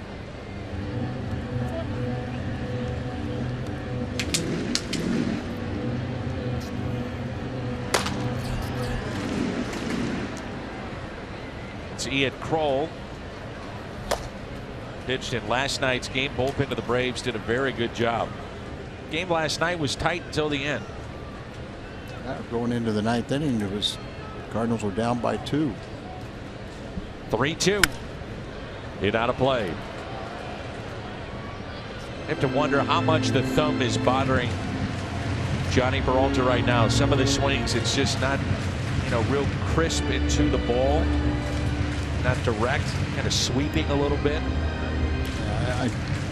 In my mind, it is. You know, he missed 16 games with that ligament strain the last time, but he missed 57 games to begin the season with the left thumb surgery. Backhanded, Garcia out at second. What a double play turn started by Garcia. He has impressed us here in this series. He's impressed the Braves. Got off to a horrible start. Made 7 errors in the first 21 games. Actually sent him down to work on playing left field. because they wanted to keep his bat in the lineup. When he came back from AAA, they had outfield. They had that covered, but they needed a third baseman, so they inserted him back to third base, and he's been playing this type of defense ever since. Good glove, good chains. It was a la Terry Pendleton. Talked about him going back on a ball and making that over-the-shoulder catch. So Terry used to do that on the turf at St. Louis. Momentum would take him to the line and he'd spin. That's just foul. Really all in one motion. The backhand, the spin, and being able to pop up. I can visualize that from TP. Been with the Braves a long time now. Player, coach.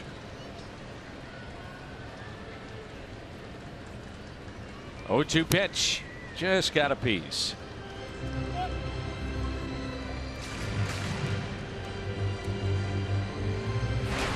Gotti 1 for 2.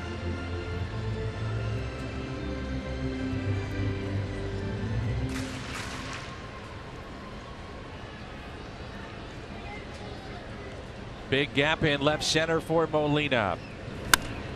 Hits it out to left and a base hit. 2-hit day for Yadier Molina.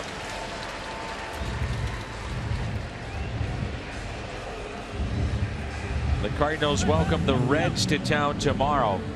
It'll be Michael Wacha and Cody Reed. Mike Leake in game 2 against Brandon Finnegan. And Jaime Garcia will go in game number 3. Cody Reed was, they feel he's the prize in that Cueto trade. Lamb and Finnegan were also 3 left-handers in that deal, and it was the only one the Cardinals beat in Cincinnati last week.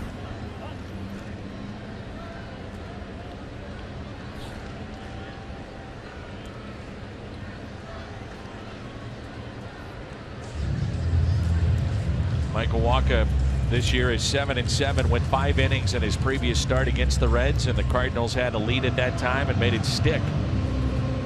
6-1 our score. Beautiful Sunday afternoon here at Busch Stadium. 6-1 is what Wacha's record is against the Reds. 2 balls, no strikes, and what should be the final inning of work for this right-hander. Pitch count at 104. Rarely, if ever, do you see especially a young pitcher get around this pitch count and stay in a game. Force play at second, and we head to the 7th. Garcia showing off the leather in this series.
Edward Jones will present 30,000 fans 16 and older with a collectible plaque honoring Chris Carpenter, Joe Torre, Terry Moore, and Sam Braden.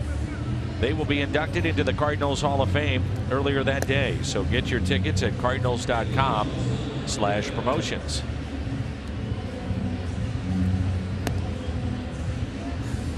Jerome Williams into the ball game. It's our Chevy call to the pen. That's it for Wainwright.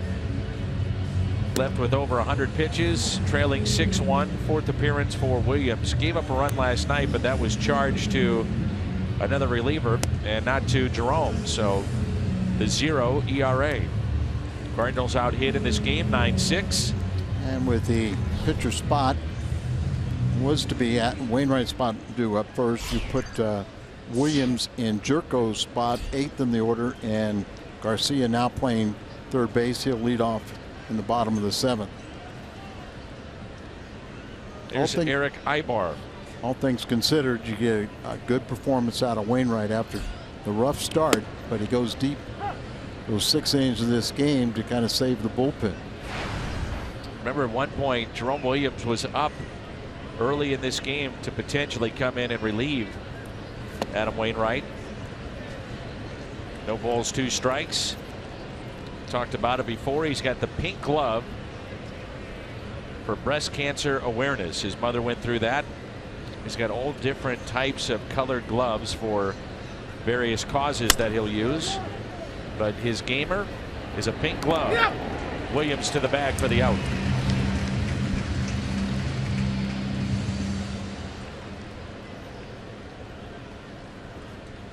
So David Eckstein, the featured speaker for Christian Day, coming up after our ball game here at the ballpark. Shocked that we haven't been asked to speak. Oh, I've been asked. Really? What's wrong with you? Enlighten me.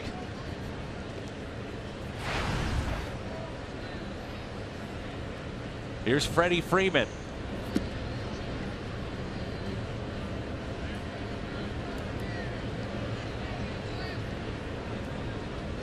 They do a great presentation after the game.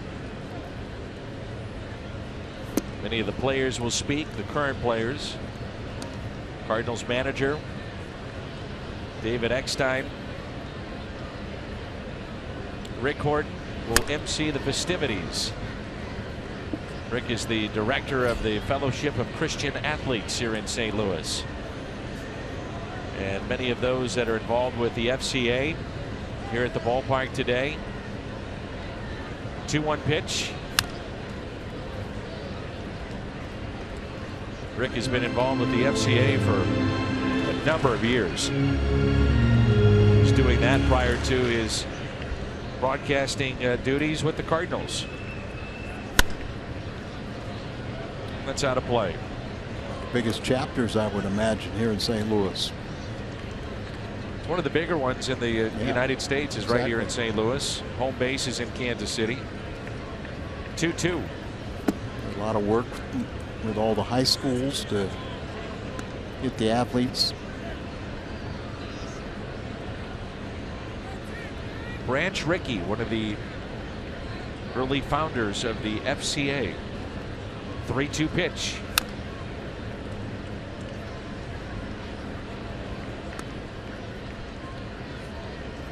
Over the Cardinals Hall of Fame and Museum, there is a jersey hanging of Branch Rickey, owning the club, managing the club, running the club.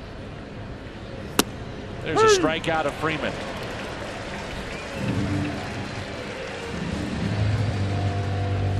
Plaza Tire Service replay and catches the inside corner. That's the pitch right there that made Greg Maddux a lot of money against left-handed batters. Left-handed batter comes, they give up on it, and then it tails right back to the strike zone.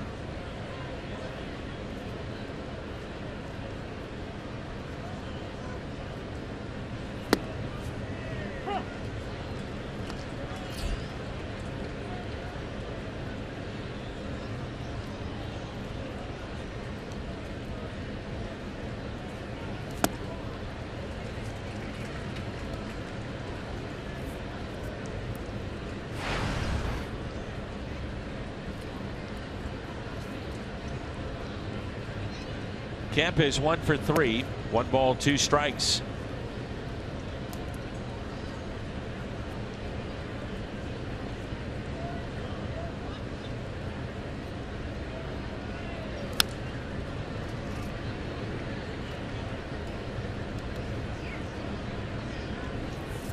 Williams been around a long time in all different capacities in the rotation.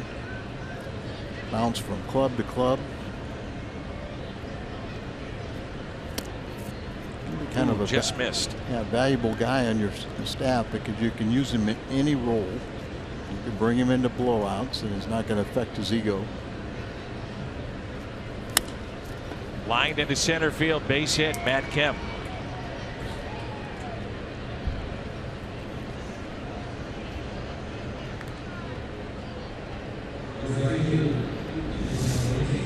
I'm down a couple times and taking a low pitch. Get base hits out of it. Second hit of the day. Markakis has a couple hits also. He's been on base all 3 times. 2 hits, a couple RBIs, and a walk. Short lead at first by Kemp. No stolen bases this year. 6-1 Atlanta. And that ball gets through Yadier Molina. Like a pass ball.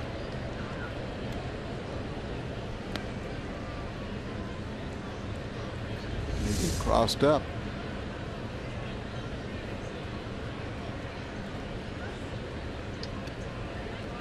That kind of sums up the day so far. Oh yeah.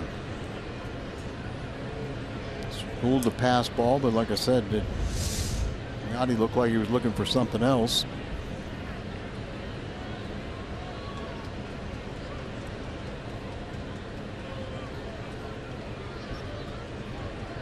One-0 pitch to Markakis.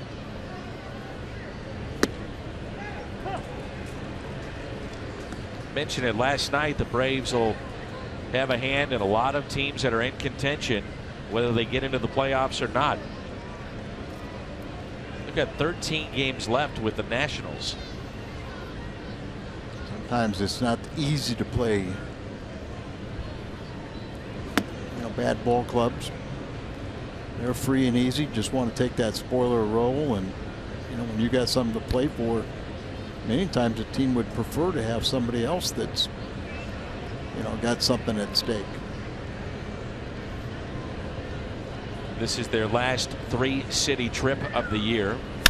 They'll go to Milwaukee, then Washington. Nice backhanded play. Takes a hit and RBI away from Nick Markakis. Nicely done, Matt Adams. What do you say we stretch this Sunday afternoon? Braves on top.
Inning.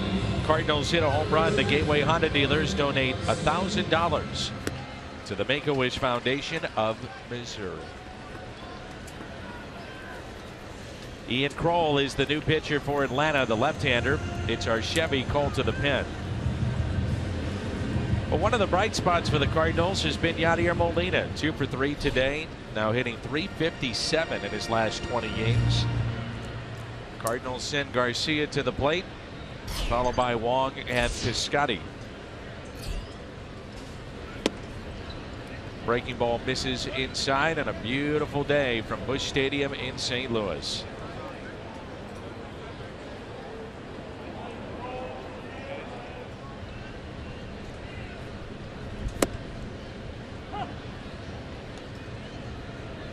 Cincinnati with a 7-3 lead over the Pirates. Cubs and A's just underway. No score in the top of the second. Miami has jumped out to a 2-0 lead over the Rockies. That's in the top of the first. Sunday night game will be the Red Sox and the Dodgers.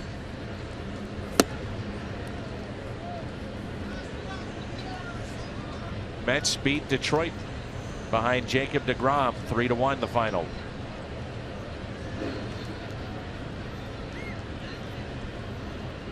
Two-two pitch to Garcia.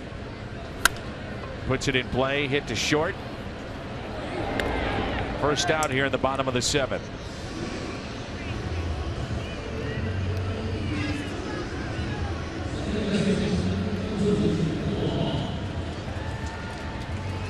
Exactly rally caps, but that's what the Cardinals need to mount a rally, come behind in this game.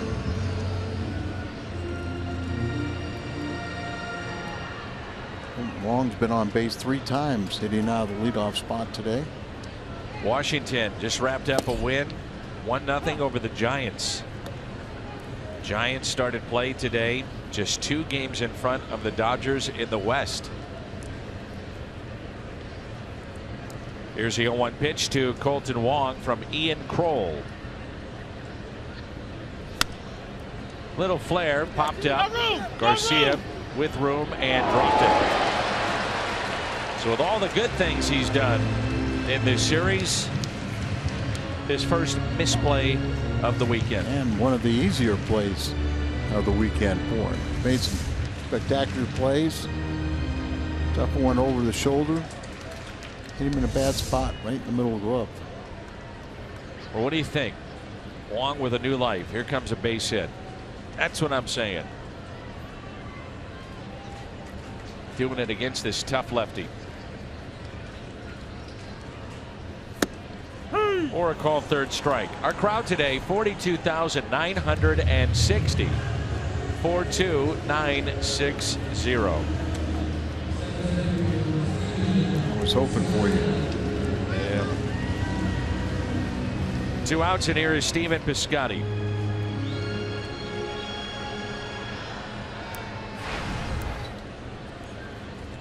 Wonder if those 2 gentlemen behind home plate are sticking around for Christian Family Day. Very well could be. Strike 2, Piscotty.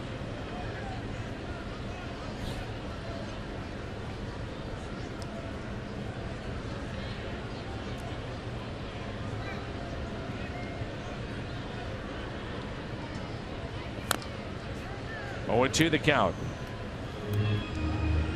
The American League Baltimore is tied with Toronto atop the American League East.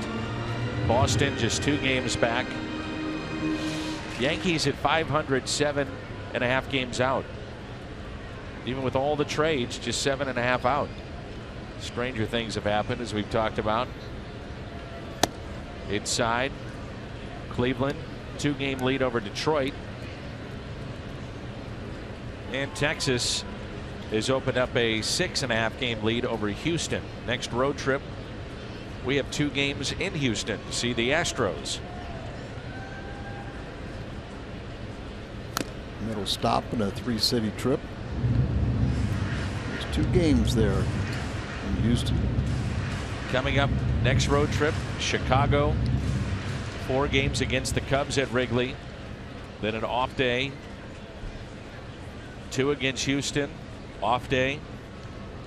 Then 3 against the Phillies and back home. That's why you were hopeful that you'd have a real good homestand. Win 2, if not 3 games against the Atlanta Braves. Then you got Cincinnati coming in. 5 out of 6 wins out of the 6 games with these 2 clubs, but they're going to have to really battle back late in this game if they want to win this series. Took the mask right off of Wrecker, the catcher of the Braves. Take a look. Some catchers wear their mask very,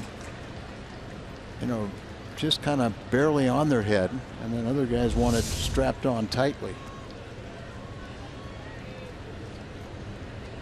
1-2 on Piscotty. Big gap in left center.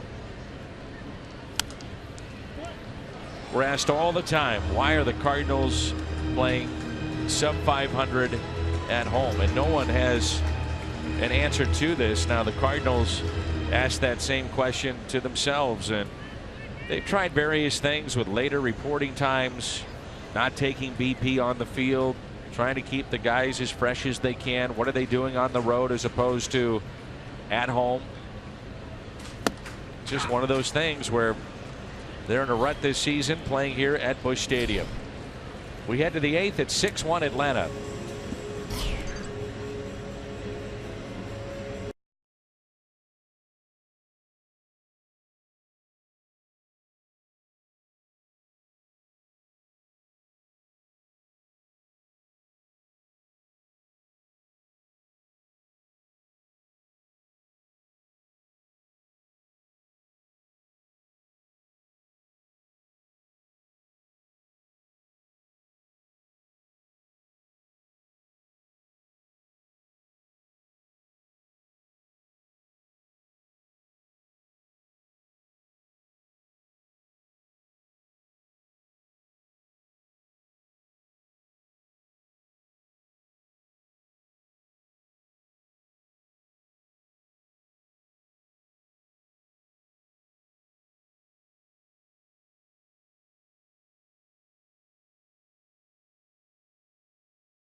It's 10-6, 6-1 our score. 8th inning rolls in.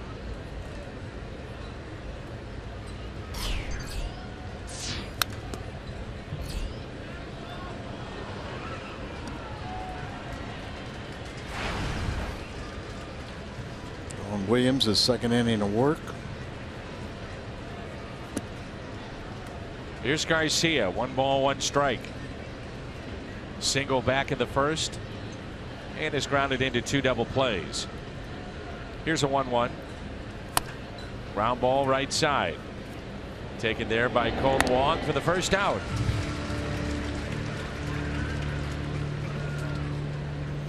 This copyrighted telecast is presented by the authority of the Cardinals and may not be reproduced or retransmitted in any form. And the accounts and descriptions of this game may not be disseminated without the express written consent of the St. Louis Cardinals.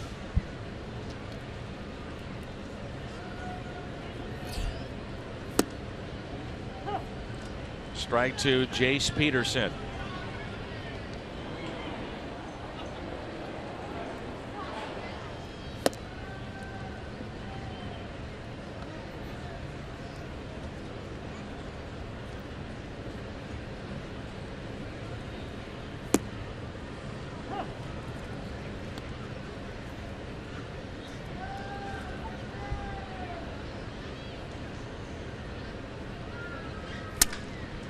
Line drive to Colton Wong.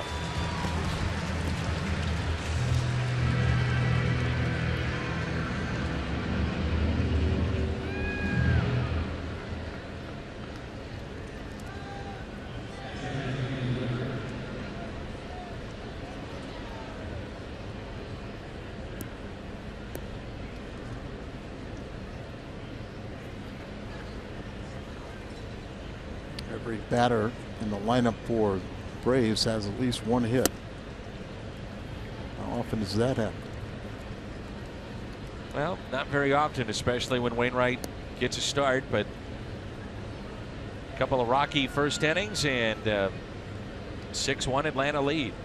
Here's the 0-1 pitch. Lined into right field for a 2-out base hit.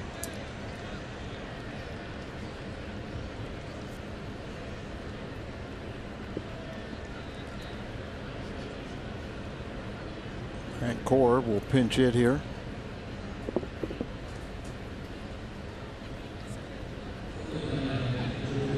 It's a game that Major League Baseball fans have been waiting for all day.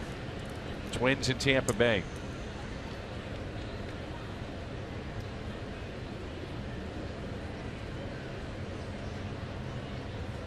Here's Jeff Francoeur.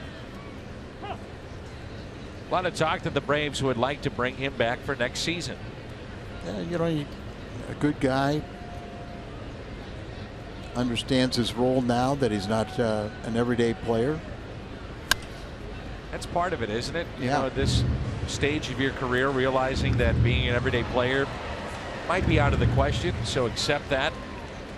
Learn to be a good teammate, which he's always been, but also learn how to keep yourself sharp coming off the bench. Well, we know he's an asset when he plays defense. No doubt. He's hit the second best average against left-handed pitching this year, so that's another plus.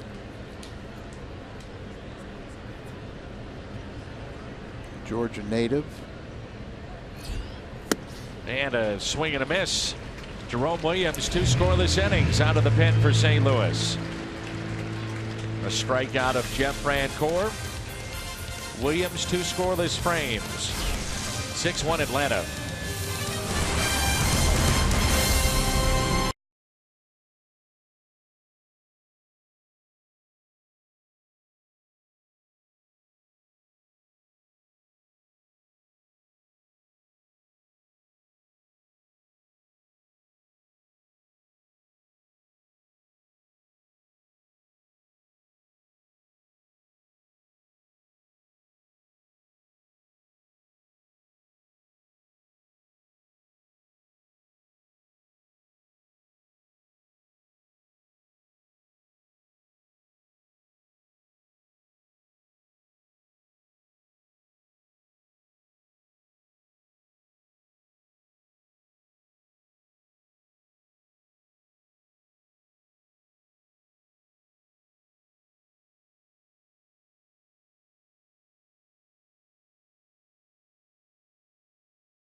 Live.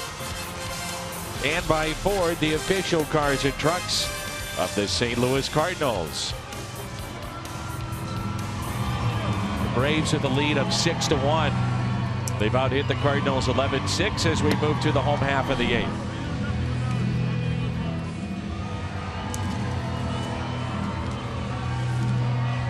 This is our Chevy call to the pen.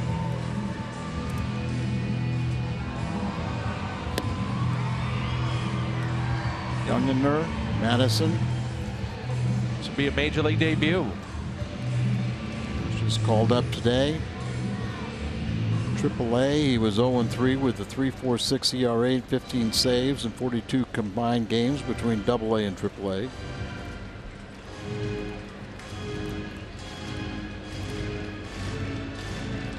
Signed a minor league deal with Atlanta on November 10th. Last year, spending 6 seasons in the Boston Red Sox organization.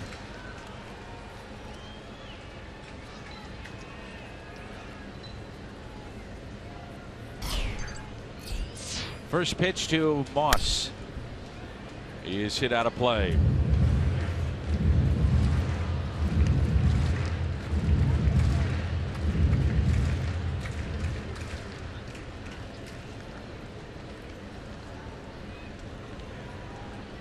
Youngener, another Georgia boy, born in Augusta, Georgia.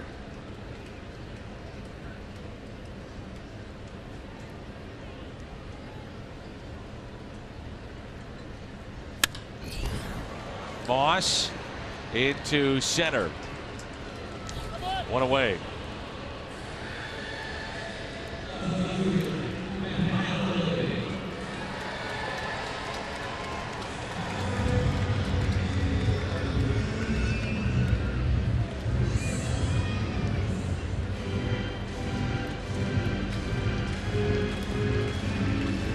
John Madison, Youngener the fourth. Don't forget that.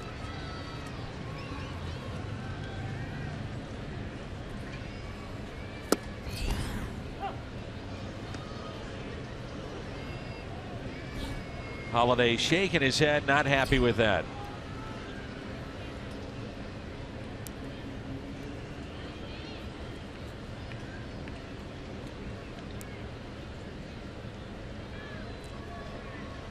Oh, 1 pitch.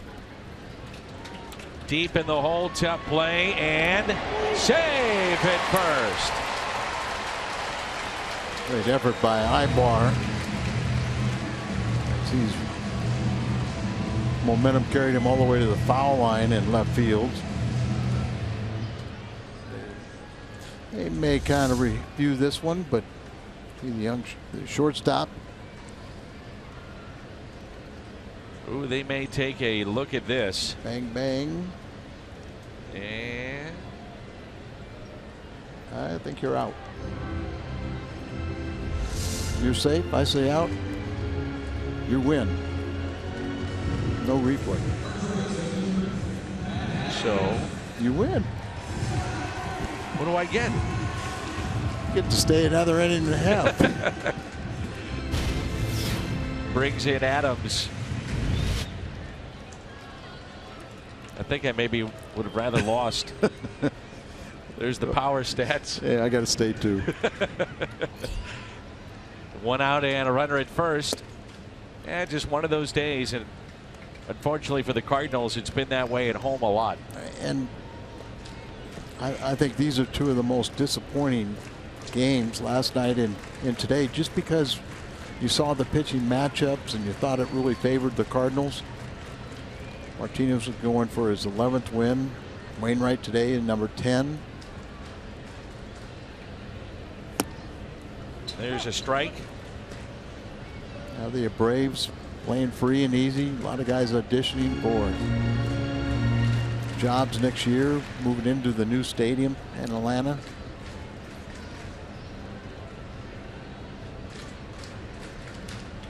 Here's a 1-1 pitch.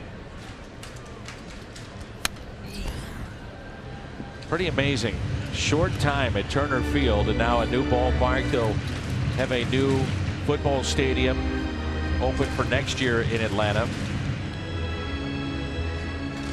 Georgia Dome wasn't that old either, was it? No, it wasn't. You know, but we can understand where, the Turner Field was built.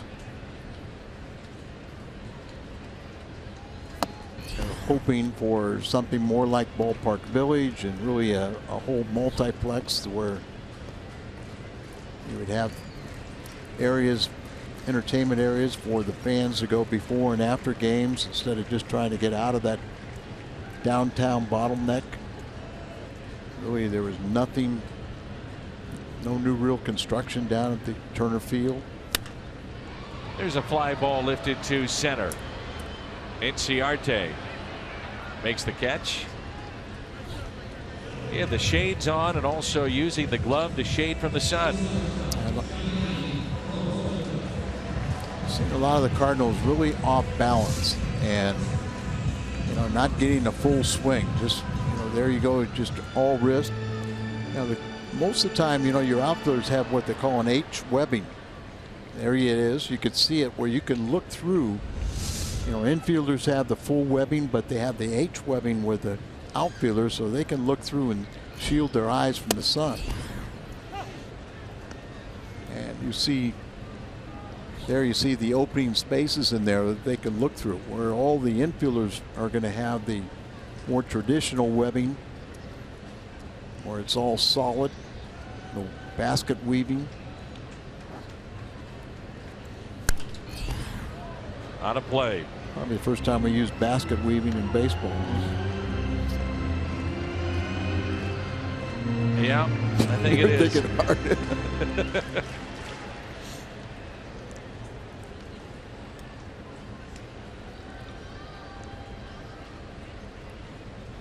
I think there's some athletes in college that actually took basket weaving as a course. That is very true.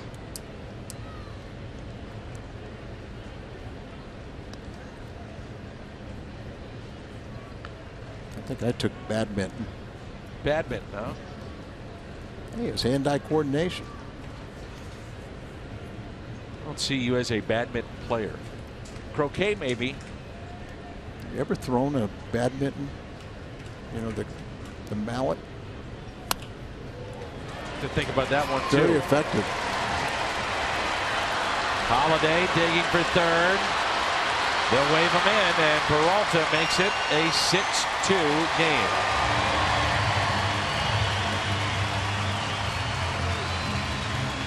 Big crowd that started out has been dying to do some yelling.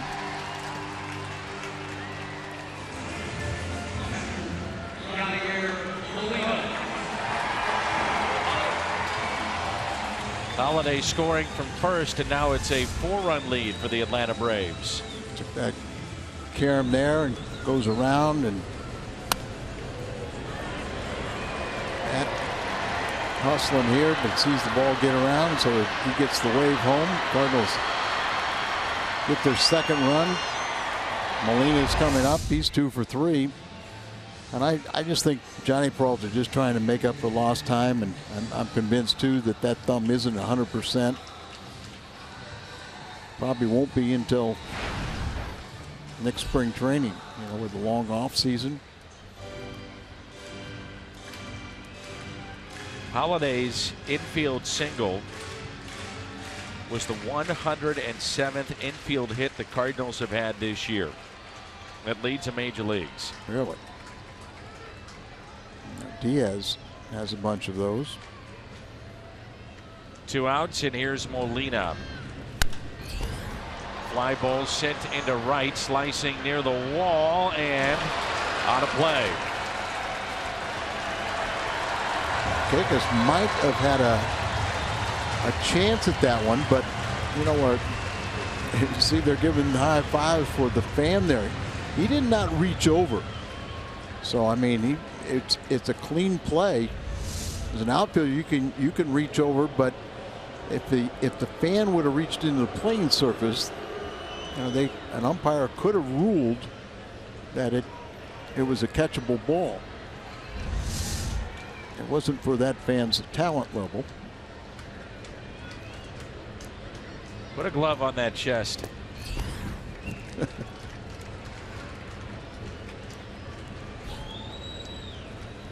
One ball, 1 strike. A Wainwright fan.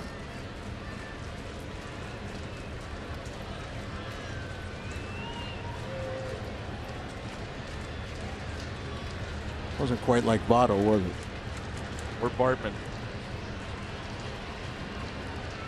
Here's a 1-1.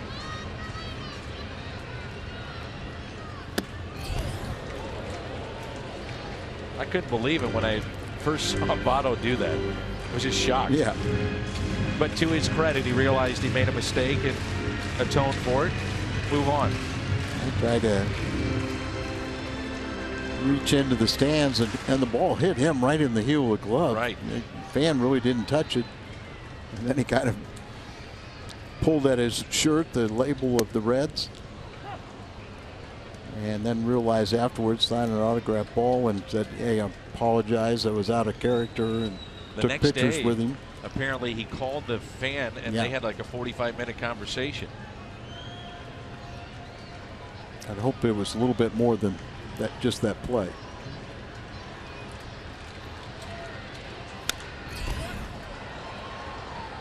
Molina with a base hit in the second, grounded out 2 second. That was in the 4th, and a single in the 6th.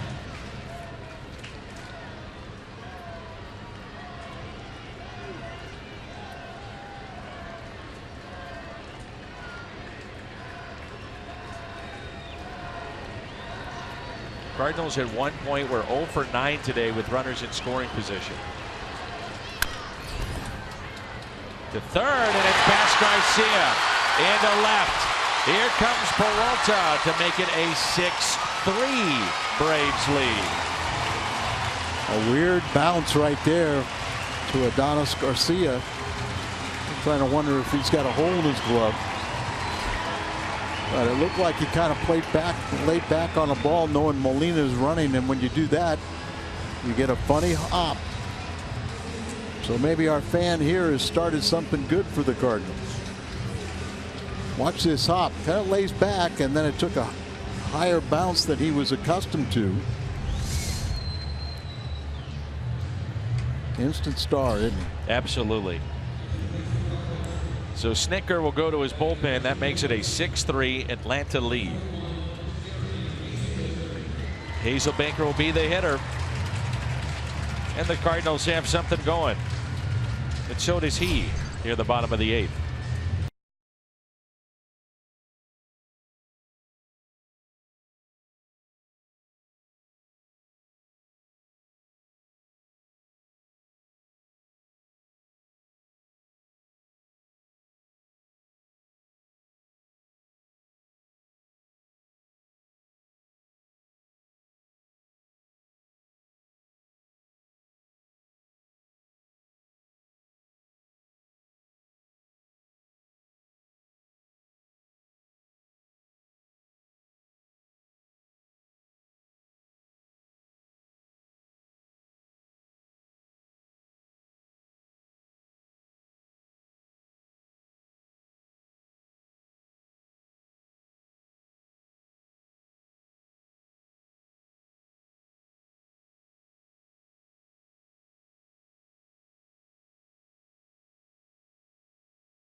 And a tough here. It's our Chevy called to the pen.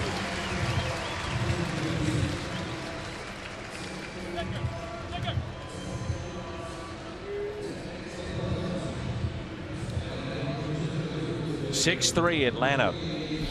Hazelbaker is pulled back, and now Tommy Pham will hit. And Flaherty is allowed 4 runs, 2 walks, 9 hits in 6 games since returning from the DL. He had missed 27 games with a right knee strain.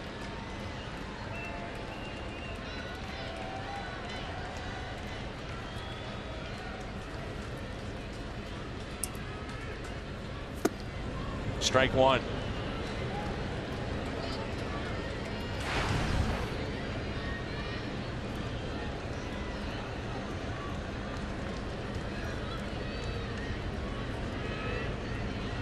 Keep the line moving.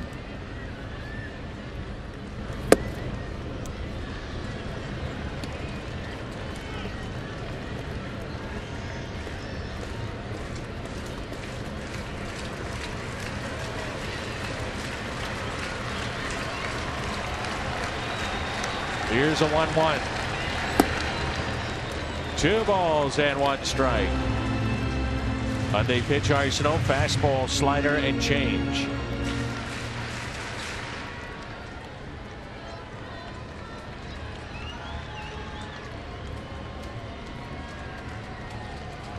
The 2-1.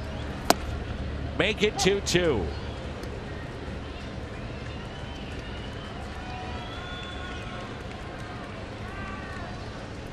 Big gap out of right center, but we usually see Pham pull the ball. That ball gets away, and Molina scoots on over to second base.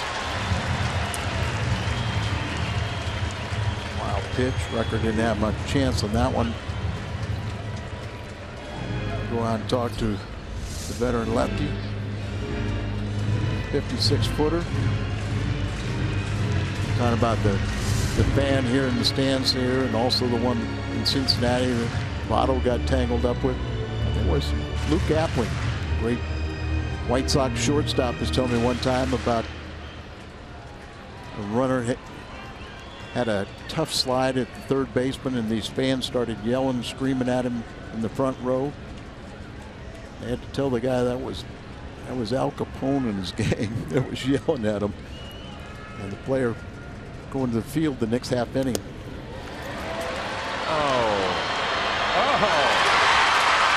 What a stop by Garcia. That's one of those plays where you say, no, yes, I like it. Exactly. Good throw. Probably had Pham right there. Or excuse me, had Molina. Yachty's always aggressive, and sometimes he forgets his running speed, but Rector got on top of that ball, throws it, and there's the great stop by Adonis Garcia, the shortstop, or the Cardinals would have had another run. Big Cardinal fans, Starla, Rex, and Kip enjoying Cardinals baseball. So that was the tying run comes to the plate. Yeah, ball 4 to Pham. Garcia's second appearance. He grounded to short when he came into this game. This crowd comes alive. The tying run at the plate in the form of Greg Garcia. Lefties are hitting 281 off this lefty with 3 doubles, a triple, 2 walks, and a home run.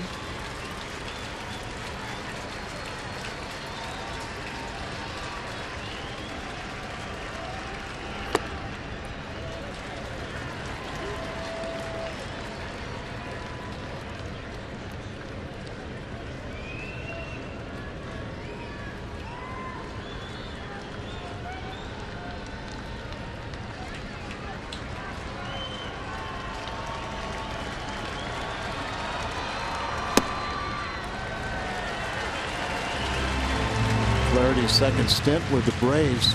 He was a mainstay down their bullpen for a few years, but then he was acquired. Got them back from Pittsburgh on March 27th in exchange for cash considerations. 2-2.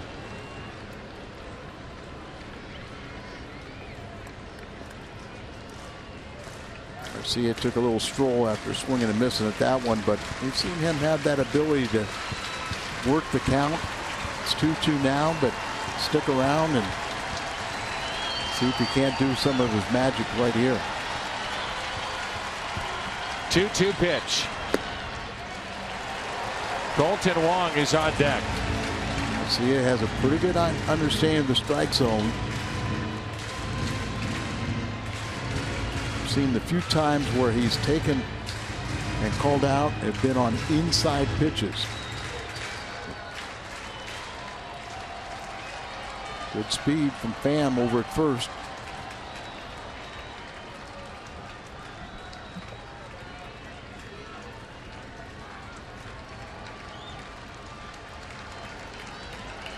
The 3-2 pitch to Garcia.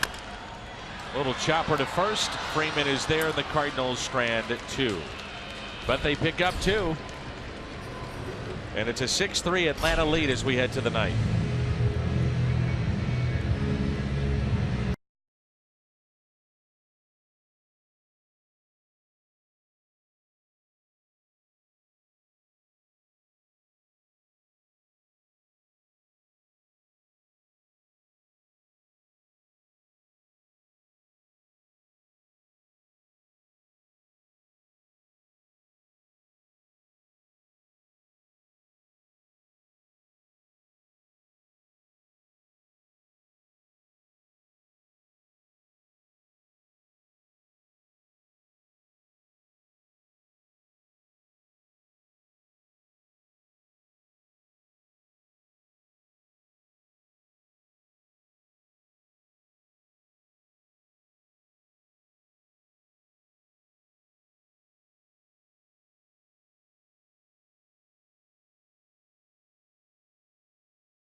6-3 our score.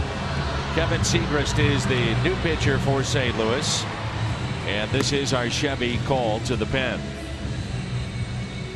If the Cardinals cannot come back and win this game, they would be 4-5 at home against last place teams in the National League.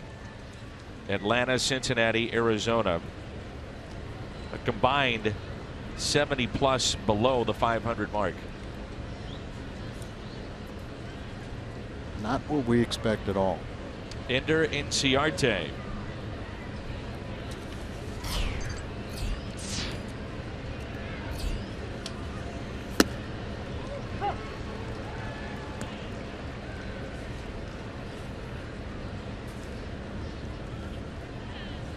Inciarte extended his hitting streak to 18 games. Base hit second time up. That's fouled back. 0-2 the count. At the award-winning post-game show coming up with Scott Warman and Brad Thompson, they're going to break it all down.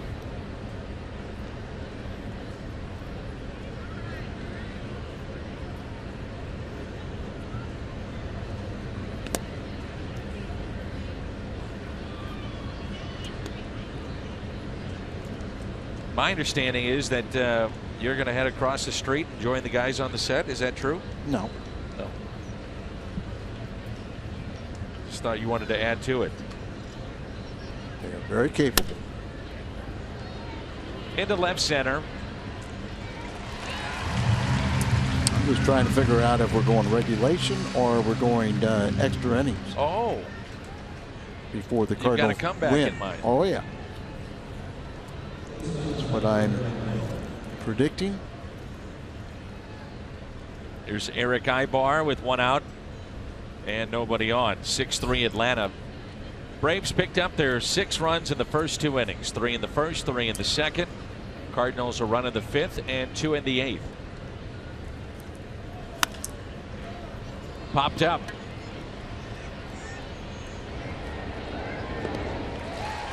Out number 2. Colton Wong, by the way, will lead it off for the Cardinals looking at the bottom of the 9th. And with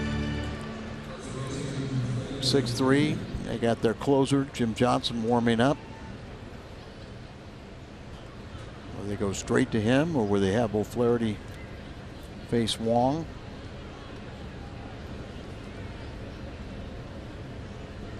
So 2 outs, nobody on. Freddie Freeman.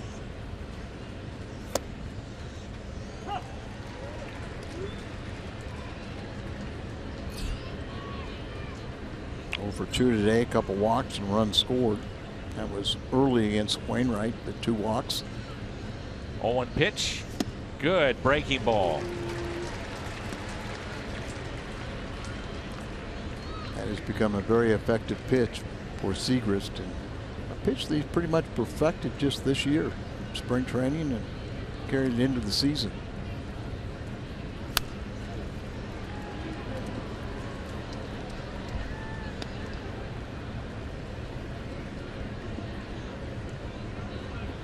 Kevin, so effective against right-handers with his fastball and changeup. He needed that curveball for the lefties.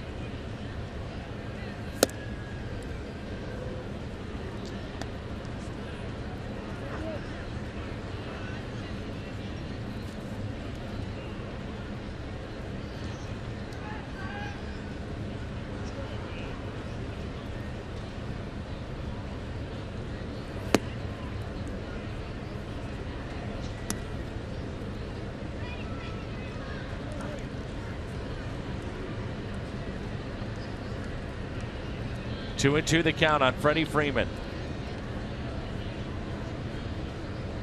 He's hit .300 this year against left-handed pitching.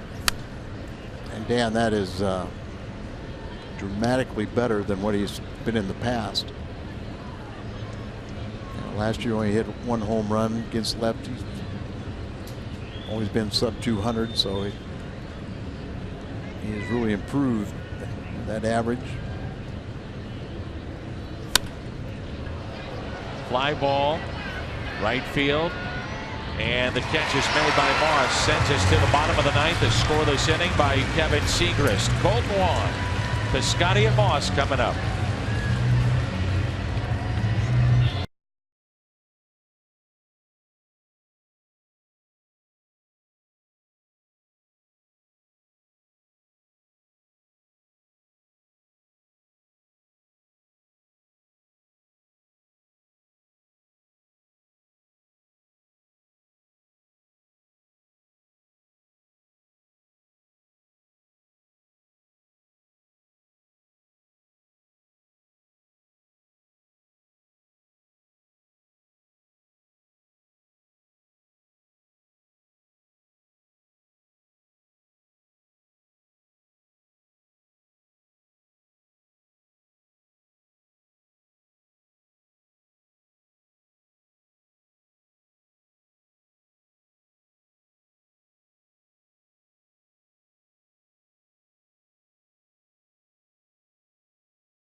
The closer of the Atlanta Braves. 9 have been left on by the Cardinals. I mentioned it earlier, they were 0 for 9 with runners in scoring position at one point. So Jim Johnson, the closer of the Braves, is in. He's pitched very, very effectively since coming off the disabled list. He wasn't the closer the first half, and he spent some time on the DL with a groin strain. Activated on June the 3rd. Since returning from the DL, his 2-1 win-loss record, a 1.69 ERA, 7 saves in 26 games. And he was named Player of the Week, ending the July 31st week. He tied a major league lead in saves, converted 4 straight. Strike to Wong. He had led the American League in saves in back-to-back seasons, collecting 51 in 2012, 50 during the 2013 season. Now 33 years of age.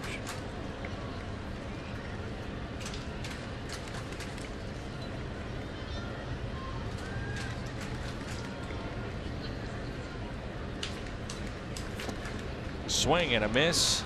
And Wong is the first out here in the bottom of the 9th.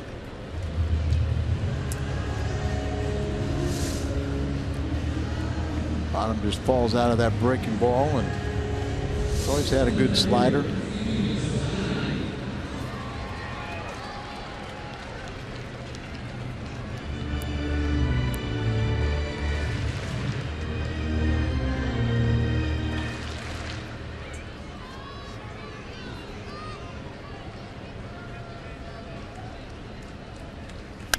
Piscotty on the first pitch fouls it back.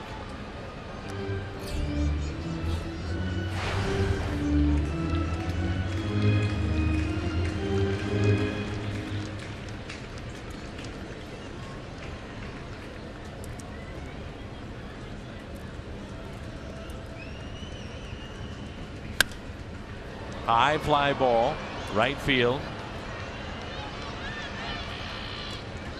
And there's 2 outs.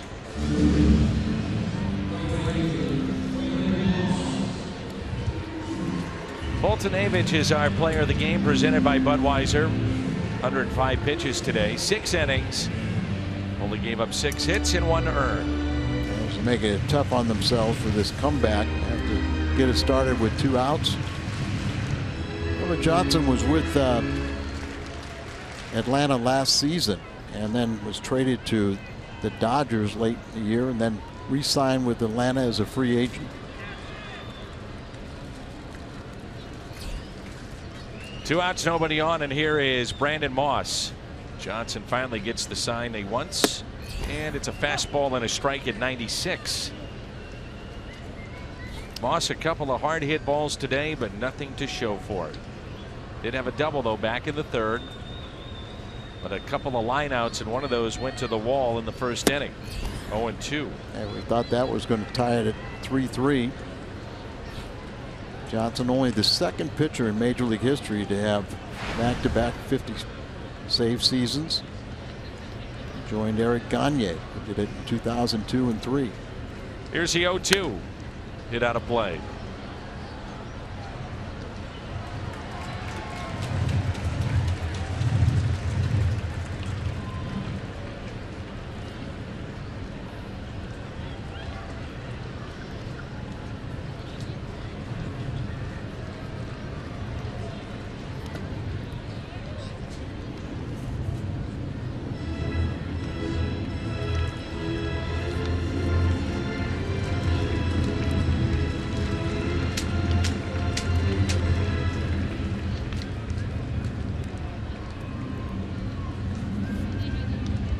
One and two the count with 2 outs and nobody on.